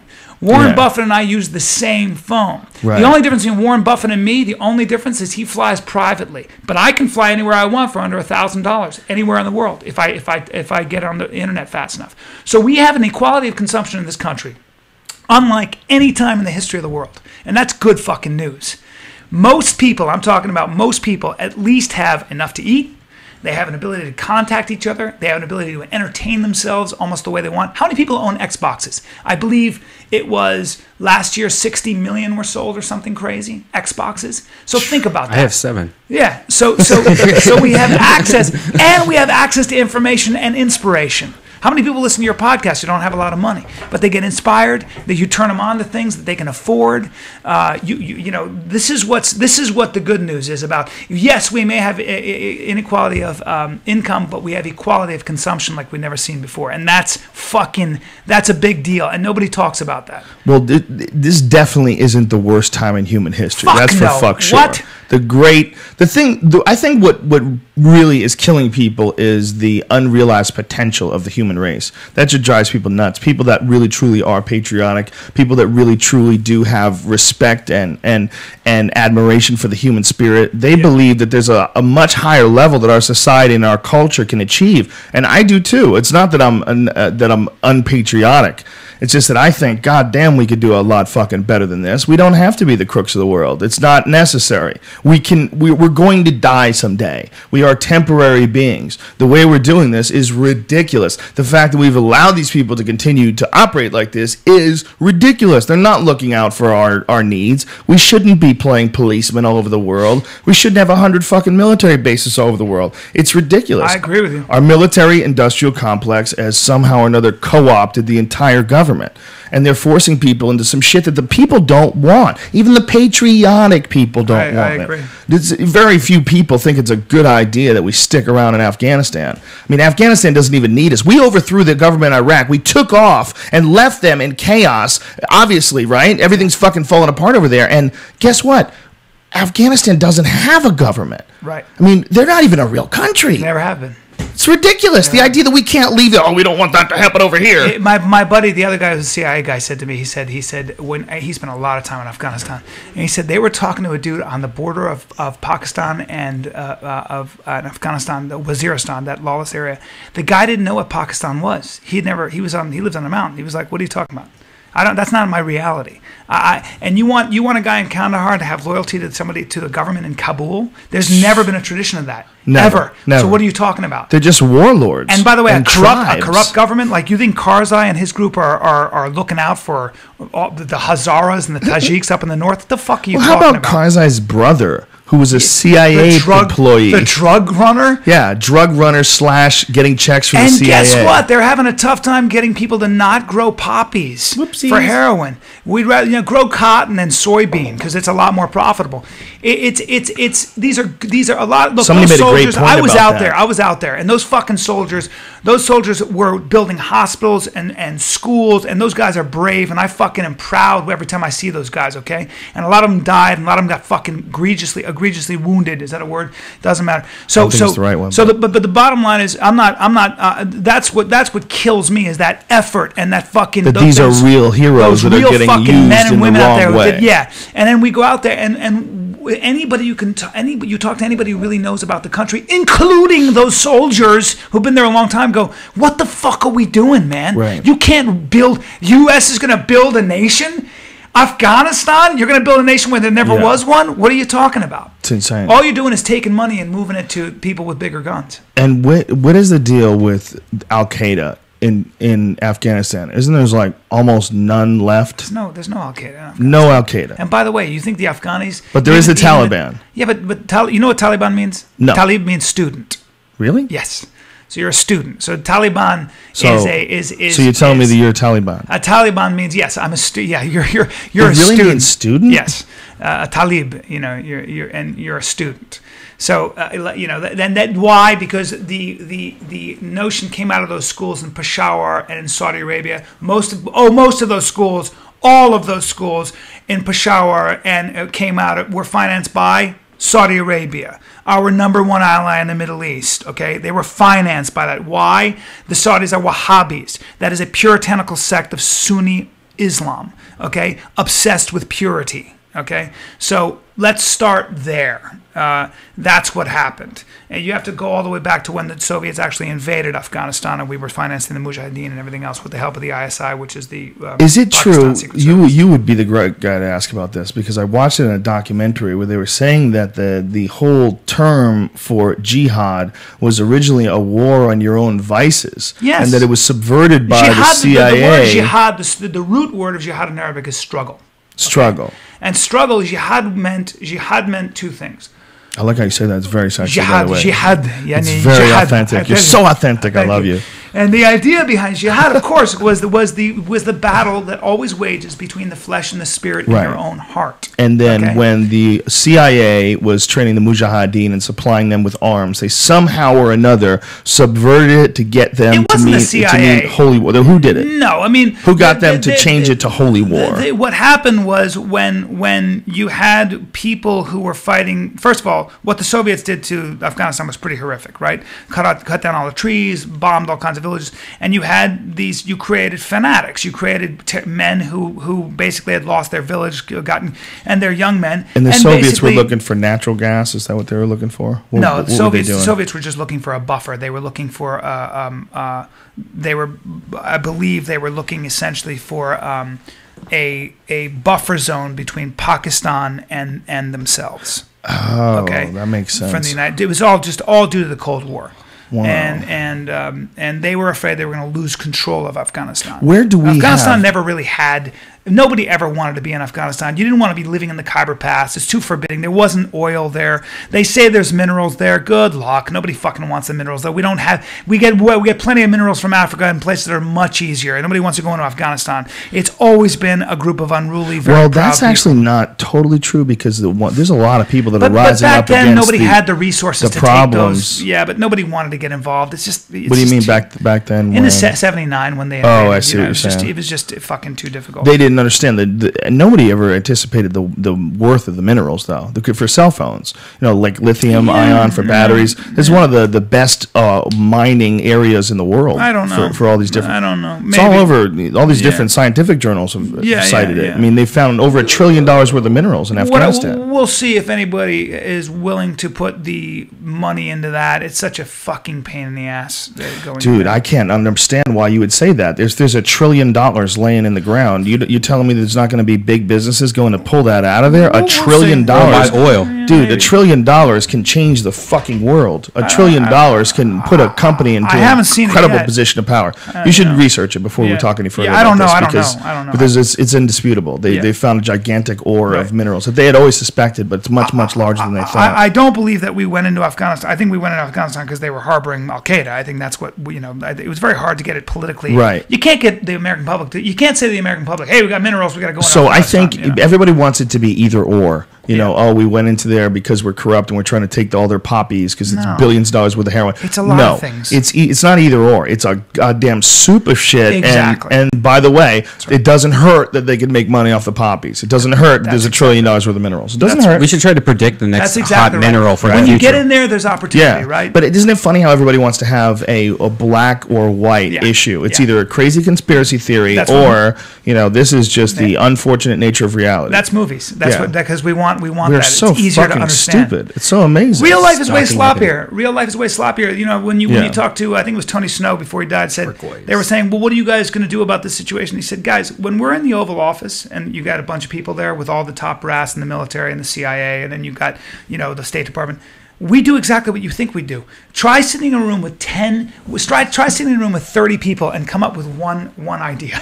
Try to come up with one thing everybody agrees on. You don't. Everybody's banding ideas back and forth. People are disagreeing with each other. People are pissed off because you talked over me. So nobody can get the president's ear.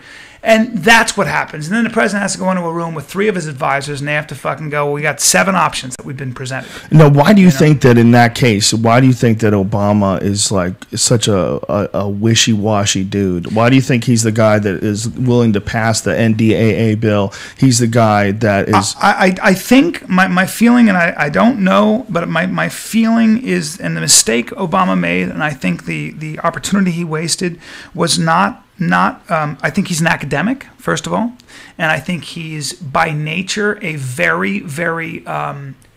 He's an intellectual, and he looks at both sides, and I think he's by nature fairly indecisive, maybe because he's an intellectual. And I think the mistake. I think so. I'm just speaking. I think he's compromised. I think he's clearly compromised. I think he doesn't have the. I don't think. I don't know. There's nothing. I don't necessarily agree that he's that smart, and also I don't think that he has the backbone. I don't think. I agree with you there. I don't think he's an effective leader. I think that. But there's he should be more convicted. He should have stronger convictions. Well, he does have strong convictions towards the people who got him in power, and that's what you got to look at. If the guys, look, people spent a lot of money to get that guy into the position that he's in, and he's working for them now. It's as clear as day. Yeah, listen, let's look at that. I mean, a president spends 2 years doing his policy, and then he spends the next 2 years trying to get reelected. Well, he's just basically trying to keep everybody reasonable. You know, it's like, come on, folks, let's just be reasonable with how hard we fuck these people. I mean, that's really what a president's job is. They get in, and the best they can do is say, I really don't agree with this, but I have to sign it. And that's what he did with the NDAA. He voted against Iraq, and I always appreciate that. He said he didn't believe in going into Iraq. Yeah, but meanwhile, here we are. A lot of it's tough for a president. Fuck yeah, it's tough. You come in. I don't know if it's real. Do you think? Problems. How much say do you think he really has? How much say do you? I mean, is it possible for him to go against those people? Is it even possible? Well, he can't do a thing without Congress, right? So he has executive power. But it used to be that way, but you don't have to declare war anymore. You just start going over places, and next thing you know, shit happens. I mean, was war ever declared? And there's a couple of conflicts that we were involved in where Congress did not step in and declare war. You mean Vietnam? Yeah, there you go. Yeah. I mean, it's not. We don't necessarily need it. There's emergency executive powers, you know. And that's another creepy thing. Is like when you find out how many fucking bills and laws are passed just under your nose, Congress flying by. Congress passed 40,000 laws last year. Jesus fucking Christ! 40,000 laws, ladies and gentlemen. What is that? Do you really need that? I believe that is the number. What I say is that you need Clint Eastwood laws. And this is what a Clint Eastwood law is. If you couldn't imagine Clint Eastwood arresting somebody for it, then it should be legal. Common sense law. It's fucking Clint Eastwood. It's only assholes, douchebags, meth heads, guy who needs a punch, someone you have to shoot. But you get that's laws. But you get into really complicated issues with, for example, anti-piracy laws. How far do you go with that stuff, right? Yeah. So you know, you and I love raging debate on my website about this. Well, by the way. because the web is the last frontier of free speech, of free everything, and it's not regulated. Now, my if you take want to on stop it, though, intellectual property from being stolen by countries like China, what do? Do you pass a bunch of laws? Would that help the problem? I don't think it would. Well, we would have to step up and say somehow or another we're gonna boycott. I mean, you couldn't boycott the whole country. That would be ridiculous. You couldn't do that. You couldn't make a few people that won't play nice internationally responsible for the whole country. No. You know, what the fuck would you do, man? What you got to do is somehow or another get it into people's minds when they're really, really young, that the world is so much better if you're cool to people. Well, wait. And then once they get there, I mean, it's spreading that. No, we haven't. No. In other words, we haven't. Never will. But here's the thing. But that's not necessarily true because we've never had access to human beings the way we have access now in the internet. And I think that human beings, two things happen. One, you develop in a terrible environment and you develop all these defense mechanisms and genes that are only activated under extreme stress, and you develop like a whole culture of people that are in a bad situation on a regular basis and are wired for that shit. That's terrible. Okay, you also develop a bunch of people who don't get love on a regular basis. They don't know how to give love. They don't have a real true sense of community.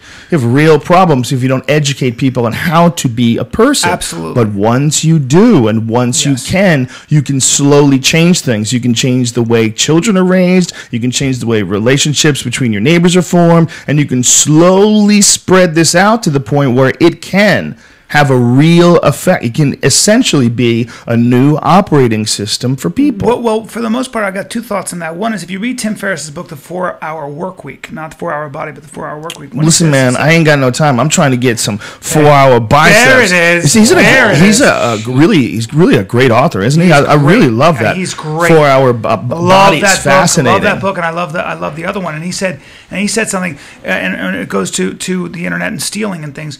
Look, he said, when you give people, you do it here with the brain thing. You say, if you don't like it, don't even send it back. We'll give you your money back. When you do something like from a business plan, and he talks about it, he says, just tell people you'll give them you can tell people you'll give them double their money back. And people go, well, that people will abuse it. I'll go broke. Guess what? About 2% of the people out there always abuse it. Always. And the rest of them don't. And the bottom line is, it's like stealing music, okay? Once you started getting out there to piracy of stealing, most people, and I don't steal fucking music, okay? Some people do. But I was like, I'm an artist. I'm about to come out with my 1 hour special. I'm like, I don't want people stealing it. I mean, it'd be nice if they paid for it, I guess. I feel guilty. I feel guilty because I listened to a great song and all the effort that went into it. I don't want to steal that. And actually, most people don't steal music. Most people go to iTunes. Except for ages 12 to 25 because they have no money. But Sure, but even then, man, if you look at the statistics, even then, if you look at the statistics, I am a shitty business person because I don't think about business. I try to think about it. I want to think about business as little as possible. Me too, man. And if anybody's ever said to me like, "Hey, if I could get your DVD on torrent, or I could should I buy it?" I'm like, you know what, man? You should do whatever feels right to you. That's what you should do. Okay, if you don't want to pay for it, don't pay for it. If you feel like it's okay to take it, just go ahead. I mean, it's not. Look, I'm gonna put stuff out there, and I'm gonna put it out there with the honest intention of trying to entertain people. I'm gonna say this is what the fee is, and if you pay it, you pay it. That's it. You know what Louis C.K. did is the perfect thing, where he released it himself. Total direct connection between the artist. Put it out for $5, which is awesome. That's great. It's a perfect price. And you know what I think that's the future. I think. Well, I download amazing books like the book I'm talking about, Exodus. I downloaded it for $7. But even Louis, they pirated his thing, even though he said, he asked people not to steal it, don't put it up on torrents. But you're always going to have some people do that. But they're always going to. But you know what, man? Some people don't have $5, okay? Yeah. And I know it sounds stupid, but credit card companies. This is my point. Unless you're starving because of all this, you can't fixate on it. The correct thing to fixate on is get out your point of view. And I look. I've been in a position before where I was broke, and unfortunately for me, there was no internet at the time. Right. I didn't have the opportunity to just download music. But of course I would have. Yeah. When I had no money, I mean, would I be like, I would love to listen to this Led Zeppelin album, but I want to be a good person. Right. You know what I would say? I'm going to buy this fucking thing someday when I have some money, but right now I'm going to download the shit out of it. It's beautiful. By the way, artists make money. They're still making money. Yeah, they're not starving. And by the way, it's beautiful that all that shit gets out there. Yeah. I want everybody to download every fucking Led Zeppelin album that's ever made. And if it's, $1 that you can't afford to get fucking whole lot of love, go find it somewhere, man. You listen to it on YouTube. There's like things you can take where you can take a song off YouTube and they'll convert it into an MP3 for you now. Credit card companies have, I think it's... is that even stealing? No, but credit card companies will always have what they factor in a certain fraud quotient into their business plan. Right. So, it's almost, it's really interesting because actually like 2.2 or something, it's almost always the same percentage. 2.2% of the population is going to defraud you and you're going to lose money. And they just factor that in. That's amazing. That's the same percentage that you were talking about earlier with double your money back guarantee, with the Alpha Brain supplements. Yeah. Yeah, if you did do that, I bet you're right. I bet it would be the same 2%. Yeah, there's always a group of people that are two. Do it, yeah, 2 out of 100 suck. Yeah, maybe that's the number. Maybe that is the number because I've always said it's like 50% of people suck, but they don't.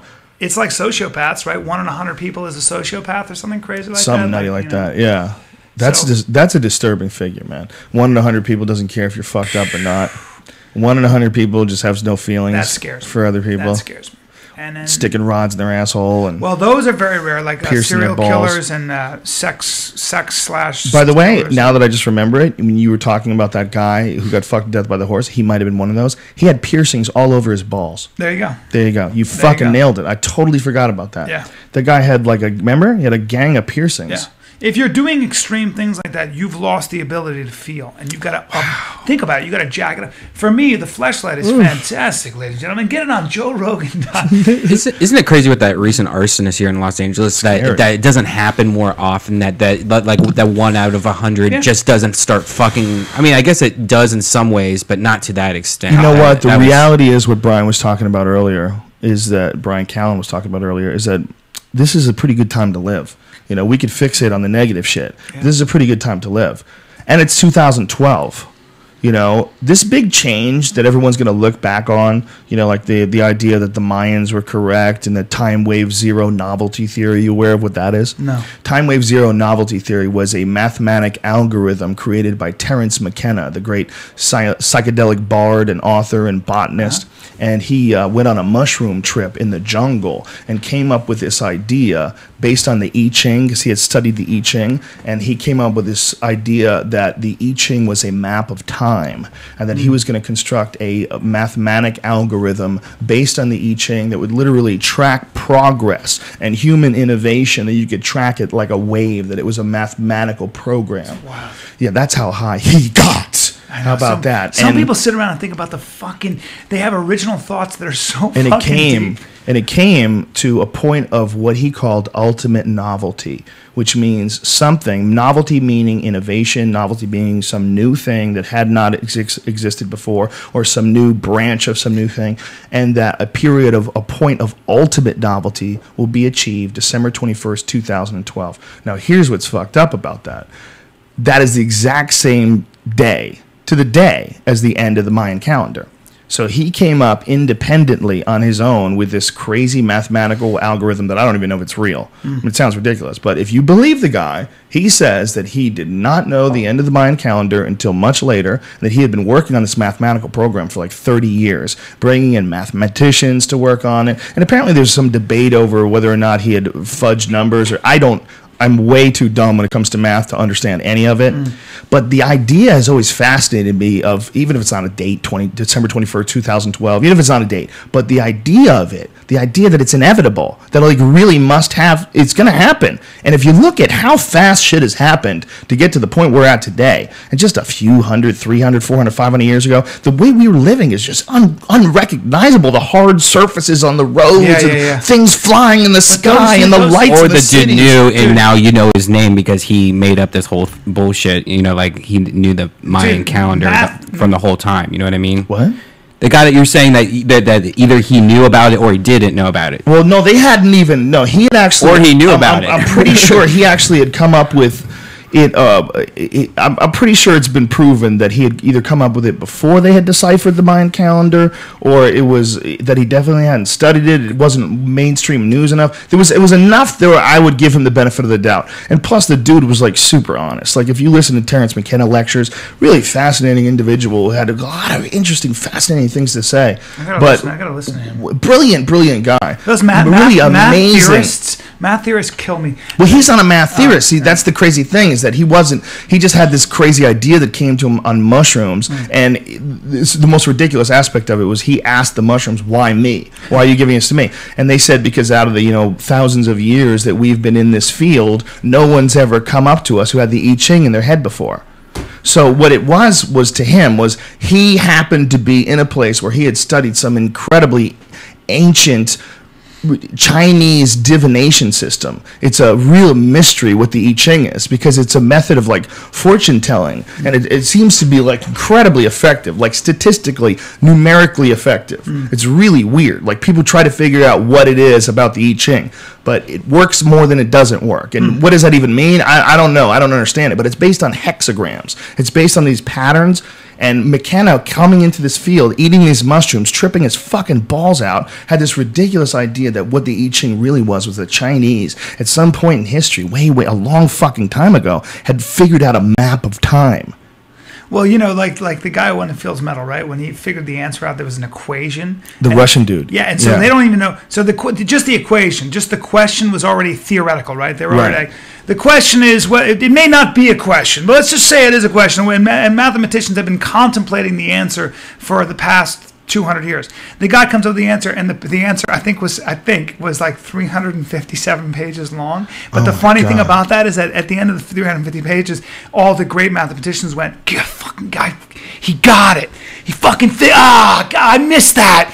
Damn it, he figured it out." Like, think about your mindset. What?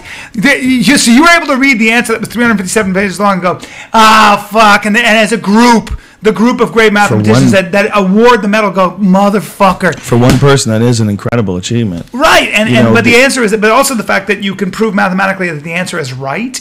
That's pretty cool. That's pretty cool, right? I mean, whether but I want to be real clear that I'm not supporting this McKenna theory because people go, "Oh, you fucking believe anything." I am absolutely not believing. How much money did he make off 2012? He's dead, Brian. I know, but like, how much do you think he's made off of that? I don't know. Well, one of the things you could look at it that way, but I think he made a lot more money off of lectures on psychedelics than he ever did on this time wave zero thing. When you look at the fact the guy worked on it for over 30 years, it seems to be some weird labor of love and obsession that he had. I don't know if it's correct. I don't know if it makes any sense at all. I don't know if it's total horseshit. I just think it's fascinating that a person would spend so much time making a correlation between the I Ching and a 13-cycle, 28-day lunar calendar that is apparently it's like more accurate than the calendar that we employ today, and that you could use the I Ching as a calendar, and the I Ching was somehow or another some map of waves, and that that novelty and positive things, it comes in it's never a steady rise to the top. What I think is interesting about what you're bringing up is that the fact of the matter is with technology, and we've talked about this before, we're probably going to live, if you live long enough for the next 30 years, we're probably going to live through things that are going to take our entire paradigm of reality and what we see as reality, and certainly the world we live in, and destroy the entire thing. Boundaries, dissolve the boundaries. We'll have to reinvent what I think that the questions of being a human being will always remain. I think there are questions that we ask ourselves as human beings. What is fulfillment? Who am I? What am I doing here? Those are questions that you can't. That's a responsibility you can't run away from. It's why I love like Seneca and reading those guys, because you read those fuckers and they're these dudes who were sat around thinking 3,500 years ago, and they came up with questions that you still have to answer. And most of it, when you read that shit, you go, what happens to you is you go, oh, I'm living in a glass house or a box of cards. Like most of my belief system, most of how I live my life, a lot of times, when you read it, you go, there's not a lot of scaffolding for that. There's not a lot of like, I can't really justify it along true moral or truthful terms. And that's what Socrates and Seneca would do. He would just ask you questions like that. It's really interesting. You kind of, that's why reading the dialogues is such a mind fuck. Because all it is just a series of questions. And you go, fuck, well, I believe this, and I have some standing, and now you're asking me a question I don't really have the answer to. I was listening to this talk about the Library of Alexandria and how it was burned down not once but twice. Right. Once by followers of the Quran, and they apparently they looked at it. Muslim. Yeah, the Muslim said that apparently they looked at it and said anything here that disputes the Quran is heretic. Anything that supports the Quran is unnecessary. Burn the whole fucking thing down. And it's like 1 million volumes. Yeah. And it was essentially the same people that built the goddamn fucking pyramids. Yeah. I mean, what kind of information was lost? I mean, how, like, when you talk about the I Ching, if we can't forget about whether or not it's really a map of time and but what is it? It is really obviously something incredibly complicated, and there's this series of hexagrams, and there's obviously something to it. It's not a random thing. There's something studied about it. There's a book called How the Irish Saved Civilization. Have you heard of it? No. By Kaplan. I can't think his name is Kaplan. He's a great historian. I've read a couple of his books, and during the Dark Ages, after when Alexandria was burned down, and a lot of during the Crusades, the Christian Crusades, and also during when the Ottoman Empire came in and took over and things, a lot of this knowledge was lost. But the people that actually were the only people that could write back then in Europe were primarily the Irish the Irish clergy, the priests. And they would write down. They copied these books. They painstakingly copied a lot of these books and carried them around with them, and then carried them in their oral traditions as well. And so a lot of that information, like the Greeks and all the things that we base our political system on, was carried through. At least the thesis of this book was carried through by these Irish scribes, by the Irish clergy, who during the Dark Ages kept a tradition of this alive in books and kept their own libraries hidden. But isn't it amazing when you look back at like really, really ancient academics, like when people would go to Egypt. Yeah. A lot of the Greeks would travel to Egypt to study. Yeah. You know, that there was, at one point in time, there was obviously some gigantic pool of information. There was a much more advanced society than we give credit to. That's for sure. It's amazing, isn't it? Yeah. Some asshole burned it all down. They lost everything. Yeah. But then you don't lose everything. But then as you get older, you But realize it's probably more advanced today, right? Yeah, Wouldn't you assume? Yes, in many ways, because we are privy to more information, because we are becoming, it's like, I would liken it to how martial arts has changed exponentially because everybody is sharing information with each other. I agree with you 100% until we start talking about the pyramids. And then I just go, well, explain that. How the hell did they do that? There you go. That's amazing. I don't know. To at least Yeah. 2,500 BC, maybe even it's earlier. Incredible. Insane. That's a good point too. I mean, The most amazing physical accomplishment that human beings have ever done. Forget about not in the industrial age. Yeah, and I also think like if you look at St. Peter's Cathedral, have you ever been there? Have you ever seen that? No, only in photos, but it is incredible. It's beyond what you can imagine. And even as a Incredible. young boy, I used to go there because my uncle lived in Rome, and I would go and I'd look and I'd spend all this time there because that would never be nobody would ever do that today. And the reason nobody That's would do not that true, today man. Did you hear about that guy that got arrested in Italy because they thought that he was building some sort of a military thing, and they were gonna storm his house with guns until he let them in. He had a modest home in the countryside, and then inside his house was a giant fucking construction that went into the hills and the mountains, and it was a beautiful cathedral, incredible artwork. Yeah. I mean, this place was massive and stunning. Well, that's what I and mean, it was is that- him and just a few friends, and they somehow now they've been working on this for 20, 30 years. That's incredible. And everybody was like, what is this So crazy rare. asshole doing digging a hole? Dude, you have to look at it because will. it is art for the sake of art. There it is. He didn't want anyone to know about it. And it's beautiful. He has rooms that are like Egyptian rooms with like hieroglyphs and Where can you find sarcophagus. It's online. Just look up Italian home mountain. Just look up not hole. What would you call it? Italian home, Artwork. What would you call it? A cathedral, temple, Italian home temple. Well, what I mean is that the craft of stone making and when they take a tapestry and two generations of artists would work on it. So one generation would work on it for his lifetime, then die, and then the next generation, his apprentice would come and finish it, and all those things. When you look at St. Peter's Cathedral, that was a group of people that were so divinely inspired. The notion that they were just making what you said, art for art's sake, as an homage. Come to over here and something look at much this real greater. quick. Come over here and look at this real quick. Put this down. Look up, folks. Look up eighth wonder of the world on the UK or the Mail online. Stunning temple secretly carved out below ground by paranormal eccentric. Look at these fucking photos, man. I mean, you can't even wrap your head around this shit. This is this guy made this in the countryside. Just for the sake of beauty, huh? It's insane. I mean, this guy built all this shit in the countryside, man. Look at this. Jesus. Look at his ceiling. Jesus. Wow. Nobody would do It's that incredible. today. It's Nobody. you would say that, but he did it today. Yeah. This is recent. Look at this. I mean, this is incredible shit. Look at the floor in this place. Yes. Look at the artwork on the pillar. I mean, it is some of the most stunning shit. And I don't like that stuff. Like, I was over these people's house. They're very nice folks. But they have this ridiculous mural, like a painted mural on the wall. And it's like bad art. And it looks like a boat and shit. And some fucking asshole fisherman. You're like, what are you doing to your wall? There's a restaurant by my house that just hired their daughter. Look at this, to do it. Brian. I'm sorry. One more. Take a look at this. I want to show. This is the hallway that leads into it. Look at that. They carved that into the mountain. Yeah, they carved that in the mountain. Yeah, it's amazing. Folks, See, you there's a got to. tradition For the back folks in that are Italy, just too, listening, the artwork on the wall is spectacular. The floor, the marble on the floor is just immaculate. It's amazing. And look, this is the outside of the house. No way. Yep, just a regular house. Just a weird regular house. Oh my God. That's cool. Yep, and they were moving so much dirt out of there that everybody was like, and they did it for a long ass fucking Well, there you time. go.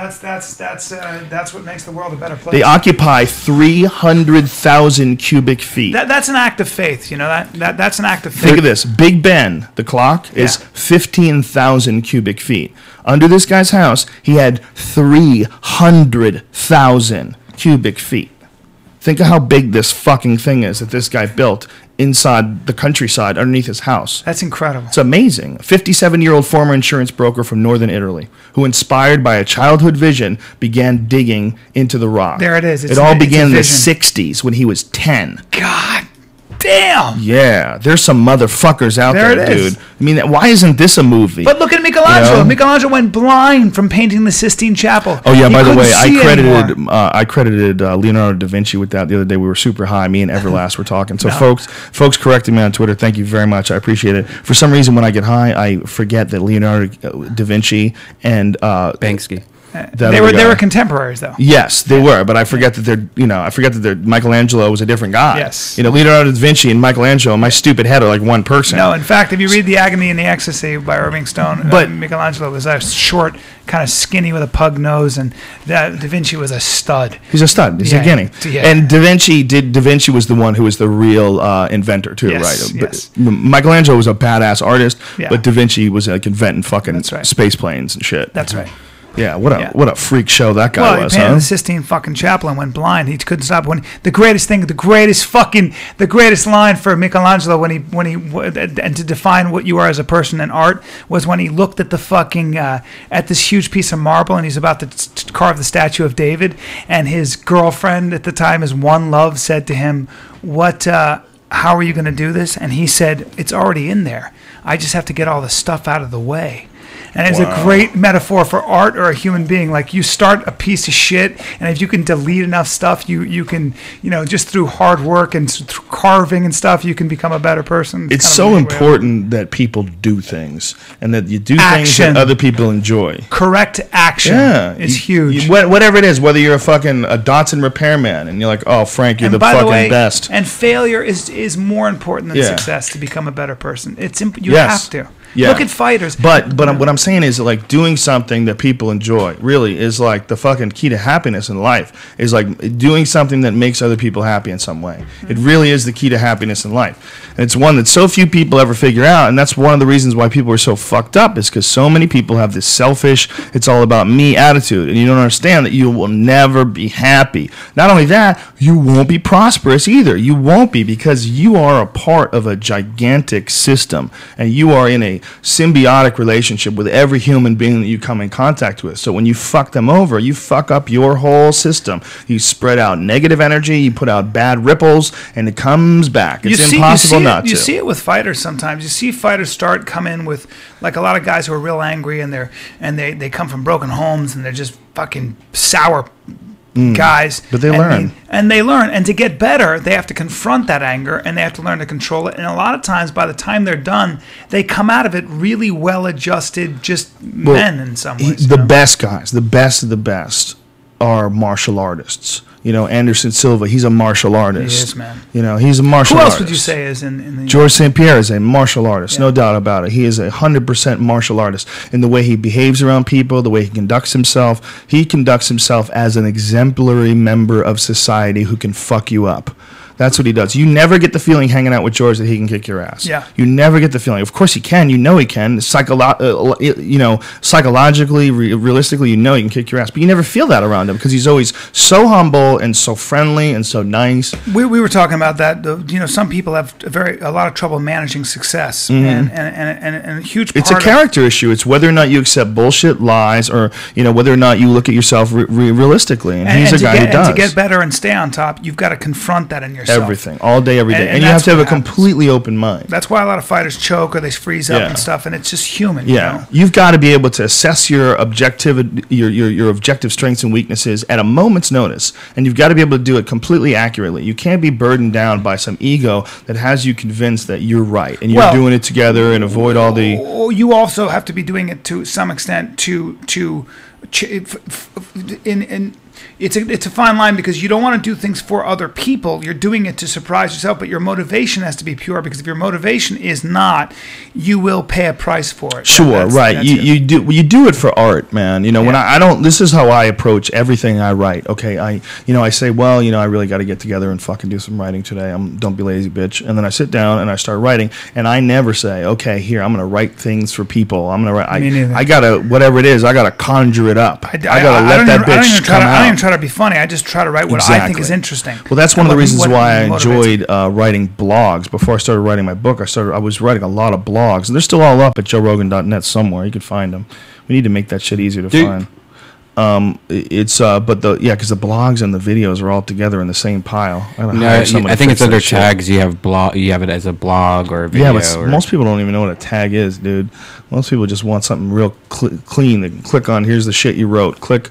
Well, I'll get that done eventually. But my point is that I would never write anything on purpose trying to be funny. I would just sit down and look, man, the world is funny. There's just stupid shit that's going on all day, every day. If you can't see some funny in the world, but it's also that's some funny, especially when you're writing blogs, it's always balanced out with the shit that's not funny. That makes the funny stuff even funnier. It's like, it's got to be whatever the fuck is coming out of there. And then I just extract the jokes from that, the stuff that's actually funny. I extract it from that, the ironic points. Well, you've always looked at your comedy. To me, has always been, I've always been more absurd. But you look at the truth of situations, and then you just you carve it out and shine a light on it. I try to put a lot of absurd in there as well, because I found out along the way that, first of all, not being absurd can be a trap. People take you seriously. Yeah. I don't want you to take me seriously, man. I don't have time for that. Okay, so please don't. Right. But that becomes a trap, and I've seen some comics fall into it, especially when they develop a following.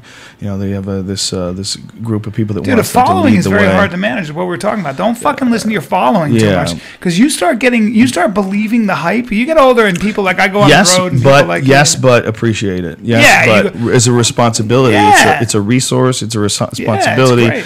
They're your friends out there. Of course, you just got to respect it. Don't let it define you, because then you will start trying to be a certain way. That I think it's all about when it happens to you that you develop a following. Anyway, I mean, do you develop a following when you're 17 years old and you're on a Disney sitcom and you don't really understand yourself, or do you develop yourself when you're 30 and then you become? It goes back to we'll use a martial arts example. Back in the day, when your teacher taught you martial arts, or you had a karate teacher, he was the master. He would never fight. His sparring days were over. He's too deadly to spar with. The Brazilians are like they're your teacher. They fucking roll with you every fucking day. Yeah. That's the difference between real fighters and guys who are no, the real issue is striking versus jiu-jitsu. Because you can't do that every day with striking. It's just too difficult. Yeah. I mean, if you have a great group of people where you guarantee, hey man, let's just go light, and you really do not try to kill each other. Yeah, that's awesome. That's hard. But that's not normal. No. Normal's like the gentleman that we were talking about earlier today, the very successful gentleman that we won't mention his name, who doesn't know how to spar. Yeah. He just tries to kill guys in the gym, and they tell him, listen, man, you're not going to get any fucking sparring partners. You're too crazy. Yeah.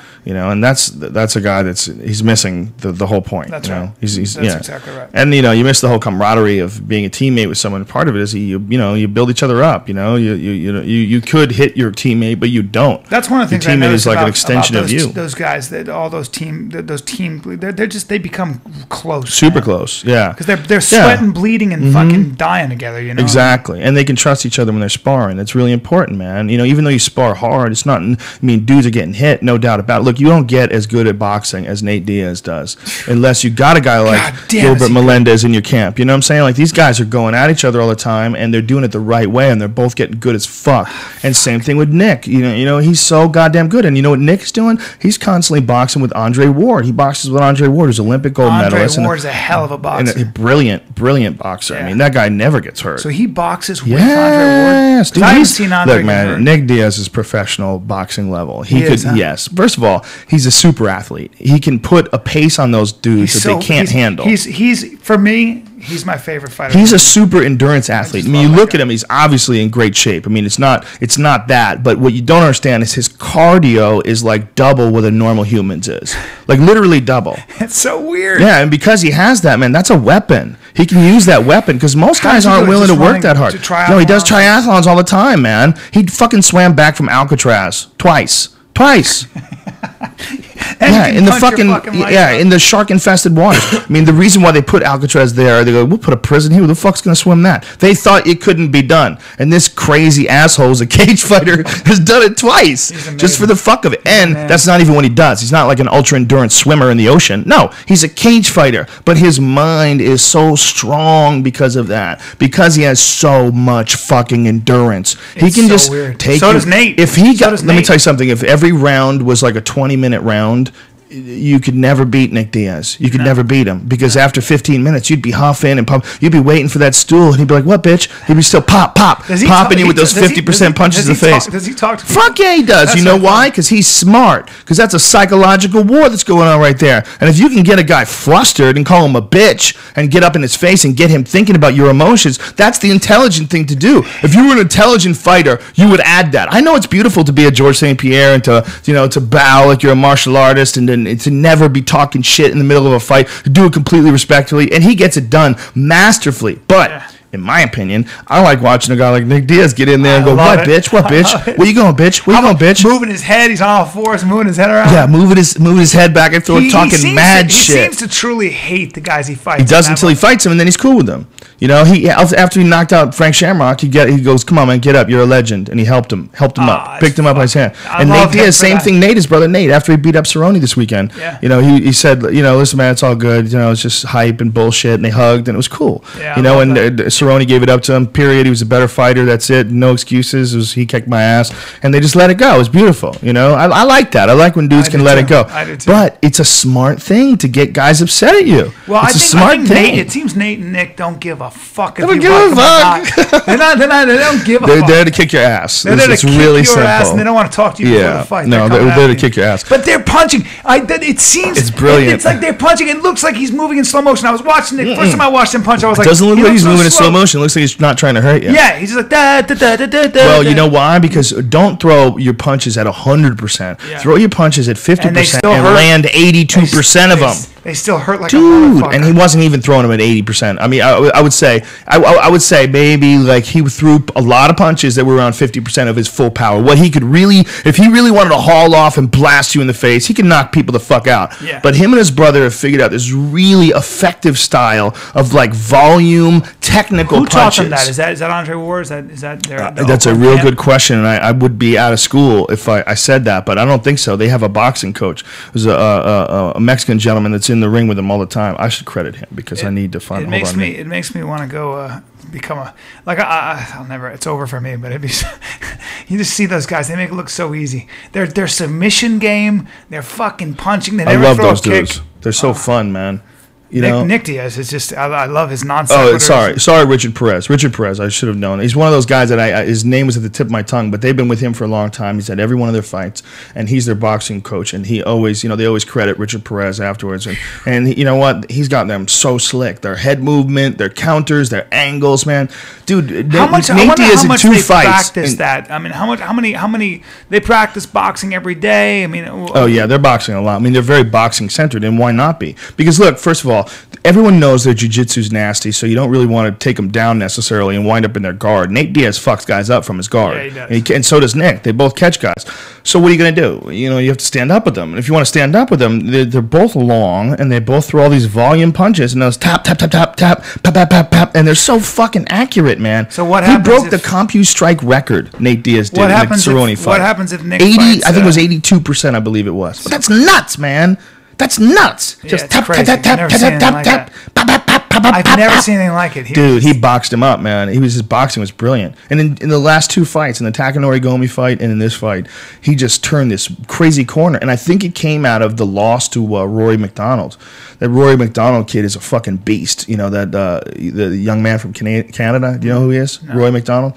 He's only had a few UFC fights. He had a real close fight with Carlos Condit, and he got stopped in the 3rd round. But he was winning the first 2 rounds. And really a quick demolition of Mike Pyle. I was like really blown away by that. I expected Mike Pyle was going to be very difficult for him. I mean, he caught him early, and you catch anybody early. Is this Rory guy a boxer? No, he's a full-on MMA fighter, but he's a young kid. He's been training MMA only for his whole life, from the beginning to end. Well, Nate had a fight with him, and Nate lost the decision. Didn't get hurt. He never got beat up. He got thrown around a little bit. The guy took him down a few times, like suplexed him and stuff. But one of the things about the Diaz brothers is they have amazing defense. They're so used to fighting against brutal guys in training that they're really good at surviving. And so he realized that he probably should be at 155 pounds. It was like a better weight class. He was fighting 170. He was fighting 170, and he didn't build up to get there. He didn't go up to like 185, 190, and then cut his weight down. He was essentially weighing in like much closer to the 55-pound limit. But the last 2 fights he had at lightweight, it was Takanori Gomi and this last one against Cerrone, and both of them, it was just insane. And Cerrone is no Yeah. joke, man. No, he's a beast. I think what happened was, Nate got pissed off at himself after that fight with Rory McDonald, and he said, you know what, fuck it, I'm kicking it up a notch, and decided, 155 was where I was supposed to be, and just really Were you surprised when he gave him the finger like that? That was No, it was beautiful. It's beautiful, man. This is war, man. It's psychological war. Yeah. Like Larry Bird used to show said. up at every 3-point contest and go, "Who's coming in second?" That's it. You got to think about Larry Bird when you're fucking shooting that shot now, because you can't be in the zone because no one's fucked with you, and you can have your own positive thoughts. No, you got Larry Bird's freckly little white ass cracker face going, "Who's coming in second?" Well, you know what it said to me when I saw him give him the finger. I went, "That guy's not tired. He's not tired." No, he doesn't get tired. He's just like his brother. Yeah. They go on, they do some fucking extreme endurance work, man, and they keep their conditioning at a really high level. And if you do that, you could put a pace on a dude they can't fuck with. And then on top of that, if you have really good striking, then it's like, man, getting striking like that is so difficult. That takes years, it is. man. And balls. You have to have balls. You have to go in there with guys who can take your fucking face off. Yeah, and you get hit and hurt a lot. You got to learn defense. You got to learn how to roll with punches. You got to learn who not to spar with. There's some dudes that it's not worth it. Some dudes you could spar them every now and then, like especially if you're feeling fresh or something like that. Yeah, but you take a guy out. If you box with just strict boxers like Andre Ward, if you start to try to fight him just as a boxer, you're not. MMA guys are a lot of different though. A lot of guys, especially in the early days of MMA, like I've had like long conversations with dudes about this who started out in like the early 90s. They didn't know any better, and they would just go full blast in the gym all the time. And then somewhere along the line, people started telling them like, "Hey man, you shouldn't do this. Like you guys should be sparring with technique, and this is how you do that, and this is how you save yourself for the because nobody was ever using a jab back then or anything like that. Exactly. Everybody was like haymaker central, and then you get in there. That's one of the reasons why a guy like Anderson shines. You get in there with a guy like Anderson, like Chris Lieben, just charged at him, just went to try to maul him, which was, if you're going to give him a good strategy, what's a good strategy? Stay on the outside and let him pick you apart, or chase that motherfucker down. I would have told Chris to do the same thing. Yeah. He just wasn't ready for that level yet, in that technical level that Anderson's achieved. Yeah. He has all the techniques. He doesn't have just haymakers. He came from a technical Muay Thai background, so his technique is beautiful. I was watching Thiago Alves down in American Top Team. You trained with him, right? Yeah, trained with Anderson Silva's best friend, I guess, and coach, Muay Thai coach, who's a stud himself, just like this real good-looking dude who's like, and it was so exciting because Thiago is a big Death Valley fan, so he came up to me, he's like, which is a show that you're on for yes, he's like, dude, I'm a huge fan. You crack me up. It's so funny. And that's Thiago's a terrible accent. Doesn't sound anything like him. Not at all. But he's so funny, and we had such a laugh. He took me around and we had a blast. But he gave me a private Muay Thai class, and then he rolled with me in jiu-jitsu. And if you ever want to feel like a hen with a wolf, that's it was ridiculous. He's so strong. He kicked the bag at one point just lightly. I was holding it. He was showing me a roundhouse, like a low kick. The power is retarded with that guy. You know what the beautiful thing about him is? When he throws things, he does it. Everything is like tight and tucked. Oh. He's got some of the best defense as far as like MMA strikers. He's got some of the best defense. You know what it is, man? I can tell, and I spend enough time with him. He's fucking smart. Yeah, that guy's really smart. Yeah, he's doing everything very technically. He's very smart. Yeah. He's matured a lot. He's 28 now, and he was just very open about what a crazy fucker he was when he was younger, spending money, going crazy. Did you see his last fight against Papi Abedi? No, he tore the guy to shreds. Beautiful. Right? It was beautiful because this guy's a monster, man. This Papi Abedi looks like the last guy you'd ever want to fight. You look at him; he's just ridiculously shredded. He's a judo black belt. Oh, he can strike. He's like a very similar to Sean Shirk or no, the Bellator Hector Lombard. Very similar to that Bellator champion Hector Lombard. Really similar, just built and ridiculous power punches, really fast. And Thiago just stayed in the pocket, man, and just caught him with little shot after little shot, leg kicks, and the dude was swinging at Thiago, man. The dude was a scary guy, but it was a beautiful display of technique and patience and being a veteran and overcoming. He's had 16 fights in the UFC, man. That's a lot of fights. And that Papi Abedi guy, I feel like he could beat anybody. I feel like if you fuck up and let that guy punch you in the face, like if somehow or another you zig when you should have zagged, you get caught, which happens to guys. Well, you saw the John Fitch fight this weekend. Yeah, he got knocked out with one punch. Well, there's a follow-up punch, but essentially the one punch was the one that really did it. Yeah. Johnny Hendricks caught him, and he tried to come back from it. You know, he tried to. Well, with those little gloves, your margin for error really slims down. Yeah. And that's where learning technique and if you look at boxers when they teach you, you're spending more time avoiding than throwing punches. Anybody can throw hands, but moving out of the way and then hitting or just being able to slip punches, that takes. Well, there's a lack of like real high level technical boxing at a lot of because areas it takes of MMA. forever. It takes forever, and it's really hard to learn everything. Yeah. You know, it's one of the reasons why a lot of people think you should be awesome at one thing before you ever get into MMA. Yeah. Because you know, it's like the Rory McDonalds of the world are very rare, and this is this young kid who's starting out. He's got great wrestling. His wrestling's outstanding. His kickboxing is nasty. His jiu-jitsu is solid as fuck. He's really got no weaknesses. But you know, he's one of those 22-year-old kids that can actually do that. With this stuff. Yeah, came up with it from the get-go. You know, for the most part, most guys, they came up with one discipline or another, and the best thing they could hope for was to be really good at something. Whether they're really good at wrestling, so they could take a guy down, or really good at striking, they just learn how to sprawl like Mirko Krokop. You know, he never really became anything other than a striker. He has a couple submission victories, but they're mostly after except the Randleman fight, mostly after he was fucking a guy up. Well, the question is, can anybody beat John Bones Jones, and does he go to heavyweight? Sure, anybody. You know what? Nobody ever expected that John Bones Jones was ever going to exist. You know, before he existed, nobody would have suspected that some brilliant young kid could come in here who was an excellent amateur wrestler with, you know, a few years of karate and taekwondo or something under his belt. Maybe not even a few years, I should say, like, you know, months of it. But just, you know, practice some kicks and knew how to do them. And then you get him with some ace trainers like Mike Winklejohn and Greg Jackson, and they mold this kid into some fucking prodigy. I would have never said that could have happened before, that some kid could have been in the game only like 3 years and just dominate guys like Shogun, dominate guys like Machida. You know, he put Machida to sleep with a standing guillotine. When's the last time anybody put a high-level champion to sleep with a standing guillotine? Nobody. And then dropped him like it was Mortal Kombat, like he just beheaded him and shit. It was like fatality. It's ridiculous. He's you know what he is, man? He is the king of the new school. That's what he is. John Jones is the king of the new school. There's no one who can fuck with him. What about these new guys? There's a level. There's a high level. There's a higher level than has ever existed before, and John Jones is at the peak of that wave. I guess it's Junior Dos Santos. Those guys next. But there's another wave coming, and another wave coming is those Rory McDonald dudes. You know, John Jones started out as a wrestler and learned all that striking and slowly become better at striking. Rory McDonald is great at everything. He's great at everything. His fucking head movement is nasty. His striking is clean. His technique is perfect. He's got knockout power. He's fucking 22 years old, and he's smart. And he's a little savage. Those guys are coming up, and there's a 14-year-old right now that'll probably fuck him up. And the guy that is hitting pads in Vegas right now. You ever see those two little kids? Yeah. The little Mohawk kids? Dude, those little kids can do everything. And they're like little kids. I don't know how old they are now, but they're super dedicated and they love the sport. You know, and they get a lot of attention, so they do it a lot, and their parents love it. And come on, man, those kind of guys, that's the next wave. Yeah, it's the next so wave. as crazy as Hoist Gracie was in 1993, John Jones is in 2012. Yeah. And as crazy as Alistair Overeem is in 2012, you're going to have some new dude that's going to be 10 years from now or whatever, and he's going to have some mad distance between them. Well, because it'll be a sport as itself. Because right now it's a sport that's piecemealed from a bunch of other different sports with no clear formula. That's right. Eventually they're going to get a pretty clear formula. Eventually there's going to be it seems MMA as its own fighting system is going to solidify. Most likely. You know, most likely. The way boxing.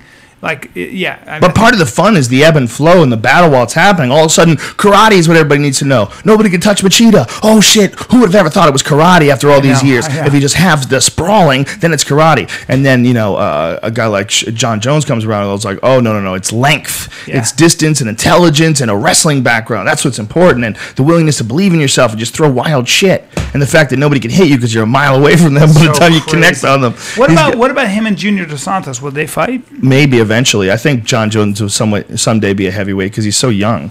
I think he's only 24 now. What weight does he walk around at? That's a good question. You know, I should ask him. I think he's above 215, 220. I think he gets pretty heavy, and then he drops the weight, you know, and eats healthy. And I think he's got a big family, and I think he's got big. You know, he's a young kid. He's going to fill out. Well, his brothers play football. Yeah, one professionally, right? I think he could be amazing as a heavyweight too. He's big enough. He's got skinny legs. Yeah, and those could get bigger. And by the way, he would be even more ridiculous then. Could you imagine if all of a sudden he had super legs underneath him? He did all these fucking squats and deadlifts and just triangled the fuck out of everyone. Speed. Yeah, but could you imagine that if all of a sudden he's triangling people? I mean, he can do anything. He's a guy. How tall is he? I believe he's 6'4". I believe he's 6'4". That's really tall. He's really tall, but his reach is what's ridiculous. 84 inches. Yeah, but pull that up, Brian. Find out how tall John Jones is. And by the way, what is Anderson Silva? How tall is he? I think he's 6'2". That'd be maybe 6'3". I'd love to see that fight. Yeah, but the issue is a wrestling issue. I mean, he's Anderson. Yeah, Anderson is he's an amazing fighter. But when you're taking on a guy who's physically much bigger than you, right? Anderson is. Were we asking how tall he is? 6'4". Yeah, he's got 6'4", but he has a reach that's bigger than some 7 foot tall people. He's got a crazy reach. Yeah, I mean, I just said that, and that's real. His reach is the longest of anyone in the UFC, including Semi Schilt, who used to fight for the UFC. So his ability to touch you with his hands is right up there with Stefan Struve. Stefan Skyscraper Struve I believe he has a shorter wingspan than John Jones does. So he's got everything going for him. He's got intelligence. He's got confidence. He's got the courage to get in there and fucking throw down against the best fighters in the world, even though he's only been doing it for 3 years. And he's got the athleticism to pull it off, and he listens to everything. And you listen to interviews with him. The dude is on YouTube all the time, watching wrestling matches and learning moves and putting them in his head. He's loving that he's the baddest motherfucker in the world. Tiago told me that Anderson's. I said, "What's Anderson like?" And he said, "He's a martial arts nerd. He loves martial arts. Yeah. He watches stuff." Both guys. Well, you don't get as good as Anderson unless you're completely obsessed with it. Yeah. There's the story of Anderson's fight with Tony Strickland. You know that story? No. Anderson fought Tony Strickland, and he had this crazy upward elbow that he wanted to try, some shit he saw in an Ong Bak movie. And his coaches were like, "Will you get the fuck out of here with this elbow?" He kept practicing this really nutty elbow that would never come up. It was like a kung fu move, Right. It was whoosh, it was like some stuff that you saw in a movie that you would never see in an MMA fight, where it's much more dangerous. But he made his wife hold the pillow for him, and he would practice this upward elbow. He made his wife hold pads, and he would practice this shit over and over again. He had to do it away from his coaches, and so then he was in the actual cage, and he told his fucking coach, "I'm gonna do that upward elbow." They're like, "You shut the fuck up and get out of here with this crazy upward elbow," and blam, he catches frickin' with this upward elbow and puts him to sleep. Not just put him to sleep, but stiff armed him. He went down stiff leg, stiff arm, nothing was working, and he blasted him with an elbow, and then Anderson just walks away like he's a ninja. It's the most ridiculous shit ever. Beautiful. But that's what it is. He learned a technique that was outside of his discipline. He's just such a bad motherfucker. What he's got is just like John Jones. He's very intelligent, and his timing is amazing. Yeah. And his confidence, intelligence, timing, confidence, and character. And with Anderson, too, Anderson is a guy who's been proven. I mean, John Jones has never been in a fight where he got dominated for 4 rounds and then pulled it off in the 5th. There's something invaluable about what Anderson has accomplished. Yeah. And what Anderson showed in that Chael Sonnen fight was that he's not just the hammer. No. That he can take it, dude. You can't break him. If you slip, his face was clean after the fight. He's looking for a way to win, man. And if you slip, he's gonna find it. Yeah. And guess what? Yeah, it's only a minute to go. But look at this. Oh, what's this? I could not believe that. Gotcha, bitch. I could not believe. Yeah, I mean, he just did what he had to do, and he came in there injured. Oh, was that what it was? Oh yeah, he had a rib issue. He looked like he was just out of it. Well, that's why he let him take him down. He's like, I could stand up with this guy, or I could just fucking barely fight off the Chael fights the him takedowns. Again, it's going to be interesting. Yeah, if you can't take him down, but Chael Sonnen has the best double in the sport. His running, charging double, dude. He just takes motherfuckers down. Even if Anderson was fully healthy, I don't know if he could stop that guy from taking him down. A lot of people don't know. See, the thing about Chael Sonnen, dude, is Chael Sonnen, when he's right, and right now he's right, he's one of the best on the planet, dude. That wrestling is insane. His top position, his boxing is fucking good. When he caught Anderson with that straight left and wobbled him, look, I don't give a fuck what you say. That's got to put some thoughts into a guy's head. You got a guy charges at you, throws fucking clean, crisp punches, can take a shot, and his wrestling's ridiculous. And now, after the Bryan Stan fight, he's strangling people too. Yeah, now he started submitting people. It's crazy. Jesus Christ. And you want to talk about a guy talking shit and fucking with your head. The greatest. He's the best ever. Greatest. Dana White said he's the best since Muhammad Ali. Muhammad Ali was in a different world because he had a different flavor to him. It was like a ridiculousness to him, which Chael sort of has a little bit of a ridiculous to him, but god damn, that dude's funny. He's hilarious. And he's so prolific. He's amazing. He's always coming up with new ridiculous shit to say. He's a stand-up comic. He's unbelievable. I wish they didn't hate him so much in Brazil because he said a lot of crazy shit about Brazilians. He makes fun of Brazil. He's like, I know. And you know what? Whatever. I shouldn't say he probably shouldn't have done that, but now he can, if he went there, it would probably suck for him. Everywhere he goes, people would be screaming and yelling at him. If he was ballsy enough to actually go there to fight him. Is he going to fight Anderson Silva? Is that going to be on the books? Who knows? He says no. He said that he's got an announcement, and he said, my next move after Mark Munoz, what he said was, I don't know, but if I was George St. Pierre or John Jones, I'd take a real deep gulp right about now. Who said Chael Sonnen said that. So he's insinuating that he will want to fight John Jones or George St. Pierre. And since take a real deep gulp right now. Yeah, he and wants since George, he's a hilarious showman. And since George just had knee surgery, and he had patella tendon graft knee surgery, which is particularly difficult to come back from. Not difficult, but time consuming because you have it's like a year, right? Well, you have it's a little more. Every doctor has their own philosophy, and doctors have their own specialty, but some doctors don't like to do it that way because they believe that it compromises the strength of the patella tendon and it makes the knee a little bit wigglier. I have both. I had this one done. My left knee was done, patella tendon graft. My right knee was done with a cadaver, and the right knee came out way better. Maybe it was a better doctor. That's very possible, but the guy that I did in New York was a top-notch guy that did like New York Knicks and did basketball teams and shit. He was supposed to be really good, but it took a long time before that knee felt right again. My right knee felt great in like a few months. Like 4 or 5 months, my right knee was fine. It all depends. My left knee, the surgery is very different. They take a chunk out of your bone and they slice your tendon. They take a strip of that tendon and a chunk out of your shin bone. So they pull it off intact in one thing. And then they open you up and screw that in place. And that becomes your new ACL. So weird. Yeah. So he tore his ACL. Yeah. He tore it. He tore it training. He hurt it, and then he had to pull out of the Nick Diaz fight or the Carlos Condit fight, whichever fight it was at that point in time. I believe it was Carlos Condit. Yeah. It was Carlos Condit. He pulled out of that fight, and then I really would have loved to have seen that Nick Diaz. St. Pierre. Well, he kept trying to train, I guess, and that's really what fucks you up. I have a little back injury, this little muscle pull. It's where my floating rib head is. It's like where it connects to where your scapula is. Yeah. It's been a fucking pain in my ass for like a couple of months. And the reason being because it was hurting me. And I said, I'll just go and roll light. And that's what you do. Like when you have an injury, you have to, it's like driving your car with a flat tire. I'll just go slow. Like you got to be super smart in combat sports when you have an injury. And George hurt his knee. He had to pull out of the fight. And then he tried training again too soon. And then he blew it. And then it exploded on him. It just lost the ACL. Damn. And that's what happens a lot of times. You have you do damage to the knee will be compromised and weak, and then you hurt it again. That's exactly what happened to me, in fact, on my first knee surgery. In the 4-hour body, that's why he says those Soviet coaches and some of those guys, the way they get you conditioned in Olympic condition, they make you walk really fast for 15 minutes.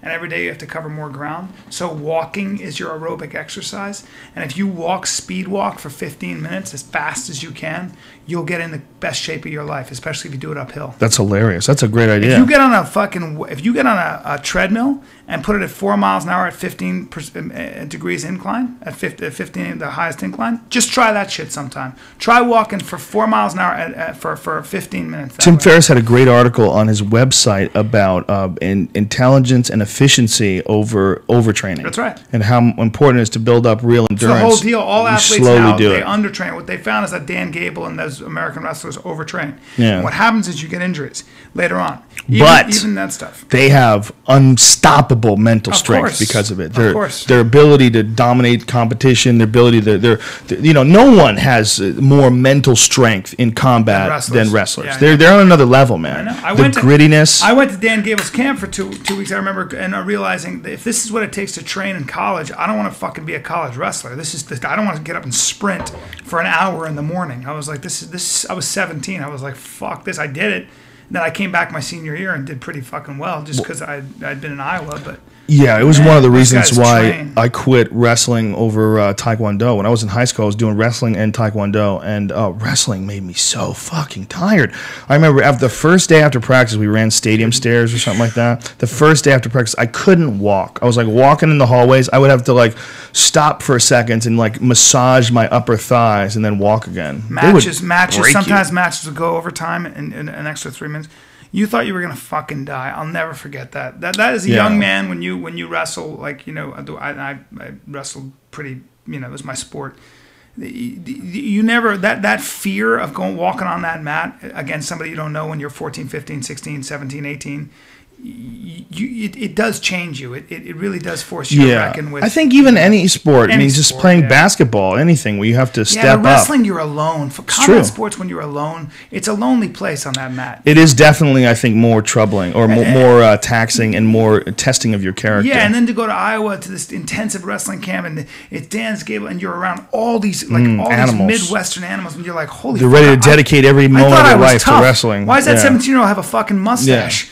Yeah, it's like when one of the first times I ever saw Matt Hughes fight. I remember thinking like, and this is back when they used to let him wear wrestling shoes. Okay, good luck stopping that shot when he's wearing wrestling shoes. Oh God, and he was so fucking strong. Thiago told me he was the strongest guy he'd ever wrestled. He said Matt Hughes was the strongest person I'd ever. Oh, I believe it. Matt Hughes tapped out fucking Brock Lesnar when they were training together. No. Yeah.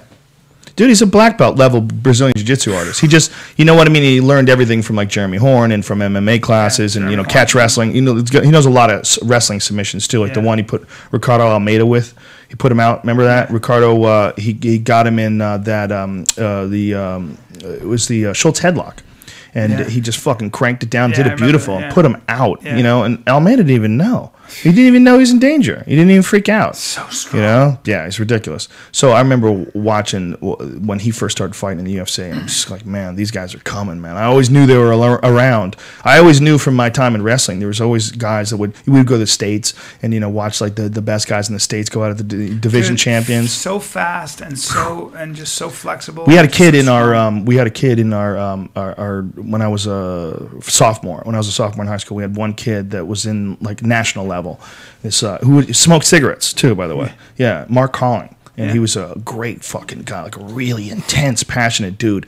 And I remember one time, I believe the coach's name was Hurwitz. I believe it was Hurwitz, and the other guy was the Irish. I can't remember his name. It's driving me crazy. I'll send you. But hold on. But this Mark Callen guy would have this fucking crazy practice, and everybody would be dying, hands on their knees, and Callen would run across the fucking room and slide down on his knees and go, "Come on, let's go. Who's next?" And just wanted to keep wrestling, wanted to keep going, wanted to keep drilling. And the coach pointed at him, and he goes, "There's guys like that in every weight class." He goes, "You better get that in your head. There's guys like that in every weight class." And I remember realizing myself, being 14 years old or whatever I was, it was either 14 or 15.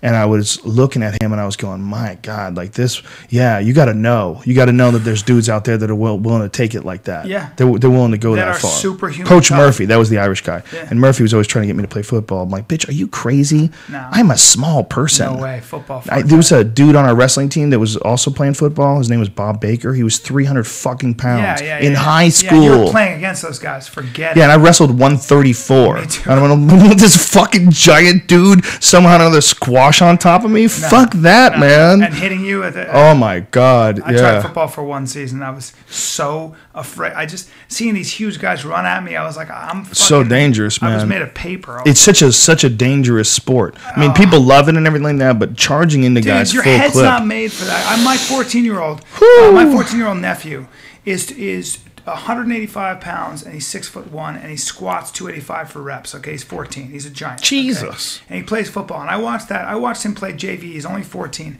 And I watched those kids hit each other. And I was like, nobody's head's built for this. I told his dad, I go, look, he's a monster. Get him out of there. Get him out of there. Get him out of there. Get him into fighting. He plays guitar. Yeah. Let him play guitar. They don't even know how bad the damage is until these guys die. Yeah. You remember that guy that fell off of his back of his girl's truck? He had an old man's brain. Yeah, he had an old man's like rotten brain. brain, Yeah. and it showed like And he was all this 20, degeneration. He was like 23 or something. I think he was 25, but yeah, close enough. I mean, it's insane. These guys have been doing And this he through was a high wide school receiver. and college. Exactly. He wasn't even, He's not he wasn't even a lineman. lineman or a running back. I have a friend who was a lineman, and he said back in the day when he used to play in college, they didn't allow you to use your hands, so you couldn't push guys. You would slam head to head with guys. Is that true? Does that make any sense? You always use your hands.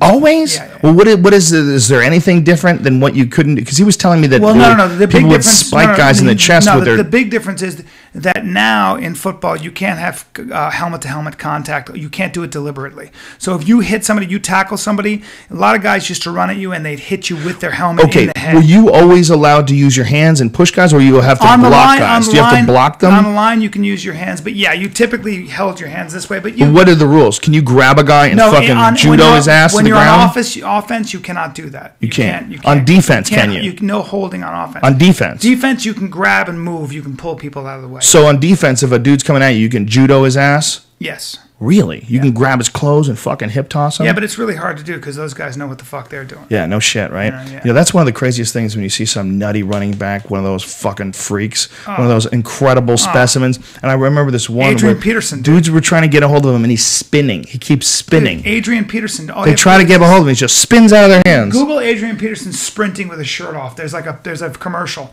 And just take a look at the physicality. Is a guy who's so fast. He runs, I think, 27 miles an hour or something like 28. What is the human athlete going to look like 100 years from now? Because My a lot of buddy things wrote a going book on, about like Venus and Serena Williams, okay? They're going to have sex and they're going to make a baby. And I can only hope they have sex with some Olympic athlete motherfucker and we see what's possible. Well, evolution, and everybody just keeps doing that, and to the point where there just becomes, the number one seed on the planet Earth, and just see what is possible with this human form. It's not going to come to that because we're going to have two things. You're going to have training methods, of course, and nutrition and all that. But nanobots and shit, genetic engineering. Science is going to step in and take We're care of everything that nature doping, came up with. gene manipulation, myostatin inhibitors, all those things. If we think that that the stock market crash is a wake up call, wait till the genetic crash comes. We're gonna have 400-pound linemen, 500-pound linemen. We're gonna have fucking women that are 10 feet tall squashing men on the head. Can't wait. Could you imagine if some woman became a mad, crazy man hater, and they genetically engineered a way for her to be like a Chack of the Giants? How big are her tits? Giant tits, huge. Oh. What are you gonna do? You gonna fuck her with your Smother tiny little me. dick? She's going to use you like a dildo and just grab you by your little asshole and stuff you inside her pussy. Could you imagine if there was if you could just decide, I want to be a 10-foot tall woman because men have been fucking with me. I'm just going to walk around kicking guys in the balls and shove them. Meshing with other animals, your genetic structure with other animals, that's what's interesting. The idea is, can you stop that technology from getting to that point, and can you keep it out of the hands of a person who would use it for a terrible thing? Probably not. Probably not, right? You think everything evolved. Look at this. I mean, there's laptops that we sit and use. Just your phone. Your phone has so much more power than anything that existed in the 1960s. But everybody's going to have access to it, so everything is going to come up together, just like computers. Right, but will there come a time where we have to stop people from becoming 10-foot tall, Attack of the Giant women, stomping on dudes and shit? I mean, what could you imagine if the manipulation of actual physical life, if it actually gets to a point where you can design what you want to look like, and like you can say, Mom, Dad, I've decided to be one of the blue people from Avatar, and you just decided. The Pentagon is definitely trying to figure out ways to create super soldiers, whether it's through cloning or tissue regeneration. And all that. But I mean, forget about super soldiers. How about things that don't even exist? You can make things that you could become a dragon. I want to be a dragon. But that's what Craig Venter, in the guy who created that synthetic biology, Craig Venter's team. The implications are. In which one is this? Is this the guy who He's the guy who created? It's made out of metal, or is he the guy, the silkworm? He created a synthetic form of bacteria that was basically whose genetic blueprint was created on a computer. It's synthetic biology, and the idea is that anything you can conceive of, a human being can make. Do you know that scientists have been able to grow sperm in a laboratory dish? Yes, I do. Your time is up, son. I know. Our time on this planet as men, we will no longer be useful. It's just that biology is going to be an antiquated machine. Well, somehow or another, it's going to be controlled by technology. It's going to be some mad rush to see who can dominate whatever aspect of this new reality comes up. Yeah. Because if there's no morality and there's no humans that are in control of it, clearly it's going to get to a point where it's going to be wild, wild west for genetic manipulation. Yeah, but also the idea is that if you're going to live that long, what does that say about your earning power? You got to make a lot of fucking money first. a long time. you know that Apple's got. We're not going to need to charge our phones anymore. They have fuel cells. You know that? They have the patent. That shit's gonna blow up on your dick. They have a patent for fuel cells, and every 2 weeks you'll take a. You trust that, man? A nitrogen cartridge and go, and it'll be set for 2 weeks. What? I'm going to pee. I'll be right back. Really? It's gonna be that crazy? Yep. Why don't you just hold your pee and we'll wrap this bitch up? Do you guys know LA-based comic Angelo Bowers? No. He died today. I don't know if you know him. He hung out at the Comedy Store a lot and stuff like that. And I don't know the exact details, but I think he might have been in a car with another friend of ours who we talked about earlier in the podcast, Josh Adam Myers, and maybe a drunk driver hit him. But I don't know if that's real. Do you have a picture? Yeah. I don't know if that's... It sucks. That sucks. Oh, let's say rest in peace to Fat James too. I don't know that dude, but maybe I might have met him before. I'm not sure. But Fat James I knew very well. You remember Fat James from the Comedy Store? I sure do. Yeah. He's one of the first people I met in Los Angeles. No, he looks like Andrew Dice Clay, but squished and fat. He was a jolly guy. Very nice guy. Yeah, he passed away, unfortunately. But he was a great dude. So rest in peace, Fat James. Thank you to Bryan Callen for coming by, brother. It's always awesome. Thank you for having me. You're always like, whenever I think, you're just like Joey Diaz and Bert Kreischer, or Duncan Trussell. Whenever I think you're out of interesting shit to talk about, you come with a wave of new things. And I swear, man, when you were talking about the Holocaust, I've always been aware of the Holocaust, of course, but there's something about the way you were describing it that it was shining like some extra light on how fucking crazy and barbaric it was. It really, like you were saying it so eloquently, it really made me like really tune into how chaotic and insane and disgusting and horrific it really was, man. Yeah, it truly was. And important to keep in mind also the lesson of the Holocaust is that it can happen again in some form or another. Human beings, when you give people power over you, yeah, they'll take advantage of it. And it sounds melodramatic, but something like the NDAA actually does that. It's not what the Constitution. It's certainly the first step. It's not how it was founded. The country, they knew that the people who founded this country knew that shit could go wrong, and so they had a bunch of things in place. And one of the things that Benjamin Franklin said, and you should never forget this, that he who would sacrifice liberty for security deserves neither. Oh, that's a good way to end this podcast. Yeah. I love that. Say that again. He who would sacrifice liberty for security deserves neither. Outstanding. They knew back then, man, someone's going to play a shell game on you, man. They're going to tell you there's some bad people out there. We need to look at your email to protect you from them. That's right. Those fucks. Get your own porn. Thank you to liberty, and justice for all. One of the most important things that people forget. Individual That's in the liberty, goddamn Constitution.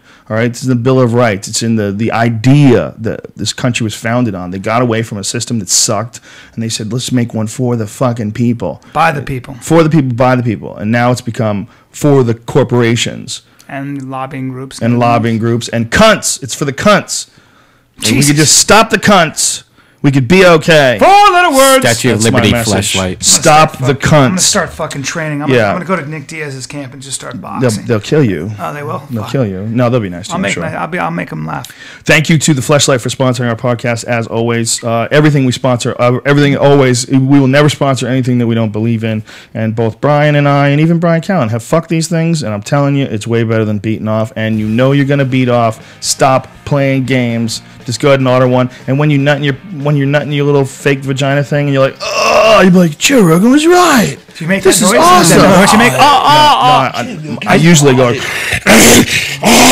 I get the fucking Tracy Silverback when I come. You know what? I sound like I stubbed my toe. I'm like, oh fuck my toe. Fuck. I like to let chicks know it's in them. Before you end, quickly, Jimmy Burke. I heard him having sex one time, and he goes, oh, God bless America. No, that's what he did when he blew. That's Jimmy Burke. I was like, Jesus, Jim. Thank you to Onnit.com, makers of Alpha Brain, Shroom Tech Sport, Shroom Tech Immune, and New Mood. All different types of supplements for different things. Alpha Brain is a cognitive enhancing supplement. New Mood is a serotonin boosting supplement.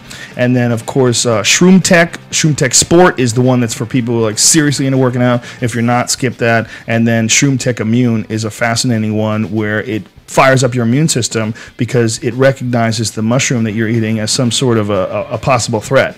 And then it gears up for a fight that never takes place, leaving you with a charged immune system. Pretty wicked. from what I understand. But I don't understand any of this shit. I'm just talking out of my ass. I just work here. If you go to joerogan.net, click on the link, enter in the codename Rogan, you will get 10% off all that shit. And always, everything on it is 100% money back guarantee. If you don't like it, just fucking tell us and you get your money back. You don't even have to send in the product. And on top of that, if you like the idea of it, if you think it costs too much money, please buy it in bulk. Find the ingredient list online. It's in the exact dose and make it yourself. I am much more concerned with people not feeling ripped off. I don't really care if you buy it or not. Buy it, don't buy it, but if you want to buy it, get it at onnit.com, ONNIT. Holla! Okay, January 27th, the Chicago Theater is still not quite sold out. The whole bottom is gone. Now they opened up a new top layer, so there's still some tickets left. It's going to be me, Duncan Trussell, and Joey Diaz. Dream, and that's the day before the UFC in Chicago. The Chicago Theater is actually where the weigh-ins are. So we're gonna go there for the weigh-ins. I'm gonna MC the weigh-ins, then we got a show that night. Should be a bitchin' time. 1-2 combo too. Duncan Trussell and Joey Diaz. Yeah. We got a show Friday also at the Ice House. Powerful. Yeah. Am I in that? Yeah. Oh, that's right. Yeah, Friday the Ice House, bitches. And the Ice House Chronicles, which is only available on Death Squad, the Death Squad label on iTunes. It's free, as always. All of our podcasts are free. We're committed. You will never see my podcast cost you money. It's just always going to be this. It's there's some ads in there, and some of them are a little hokey, and some are a little verbose, but whatever, bitch. You don't have to buy anything. Just have... What? Why am I justifying anything? I just want to tell everybody, thank you, everybody who came out for New Year's, because it was a fucking awesome vibe in the room, man, and I had a great fucking time, and I appreciate the shit out of all of you people. There's never been a time ever in my life where I had people that would come to see my shows that get me more. You know, I mean, having this sort of... don't you feel like that too now? Bryan Callen was just telling me about this because of the podcast. People know who the fuck he is. They understand him now. And it's just the coolest resource ever. And we appreciate the fuck out of you guys. I just want to let you know we've tuned into a really awesome group of human beings out there. And every one of my shows, people say that. All the wait staffs are always saying how generous everybody is and how nice everybody is and how smart everybody is. And there's no douchebags. And that means... the world to me. That means everything. That means we're putting out the right vibe. You guys are giving out the right vibe. It's spreading, you dirty hookers. And that's it. Follow Bryan Callen on Twitter, BRYAN Callen. And Brian Reichel is, of course, Redban, REDBAN. Holla! Later. That's it. We'll see you, dirty freaks, most likely Thursday with some fantastic new guest. Not sure who. We're going to try to fit a girl in. That one girl. We need to get a girl in. We haven't had a girl in a while. Chicks are complaining. Yeah. Girls have things to hate you. And of course, Kelly Carlin too, who's George Carlin's daughter. I want to get her in as well. Wow. Comes highly recommended by Kevin Smith. He said she was awesome. And other than that, that's it. Friday night at the Ice House will sell out. Is a very small place. It's only 85 seats, and we do it all the time. And it's going to be the best of the best. Whoever's in town. You in town Friday night? I am not in town. Bitch, where you at? You on the road? Yeah. All right. Well, whoever's there, it's always like Joey Diaz, Doug Benson. There's a lot of great comics. I'll be there the next one. Then you be there at the next one. All right. There. This fucking show's over. Thank you very much for everything. All you guys, we're on this thing together. Ride it, suck it. Bye.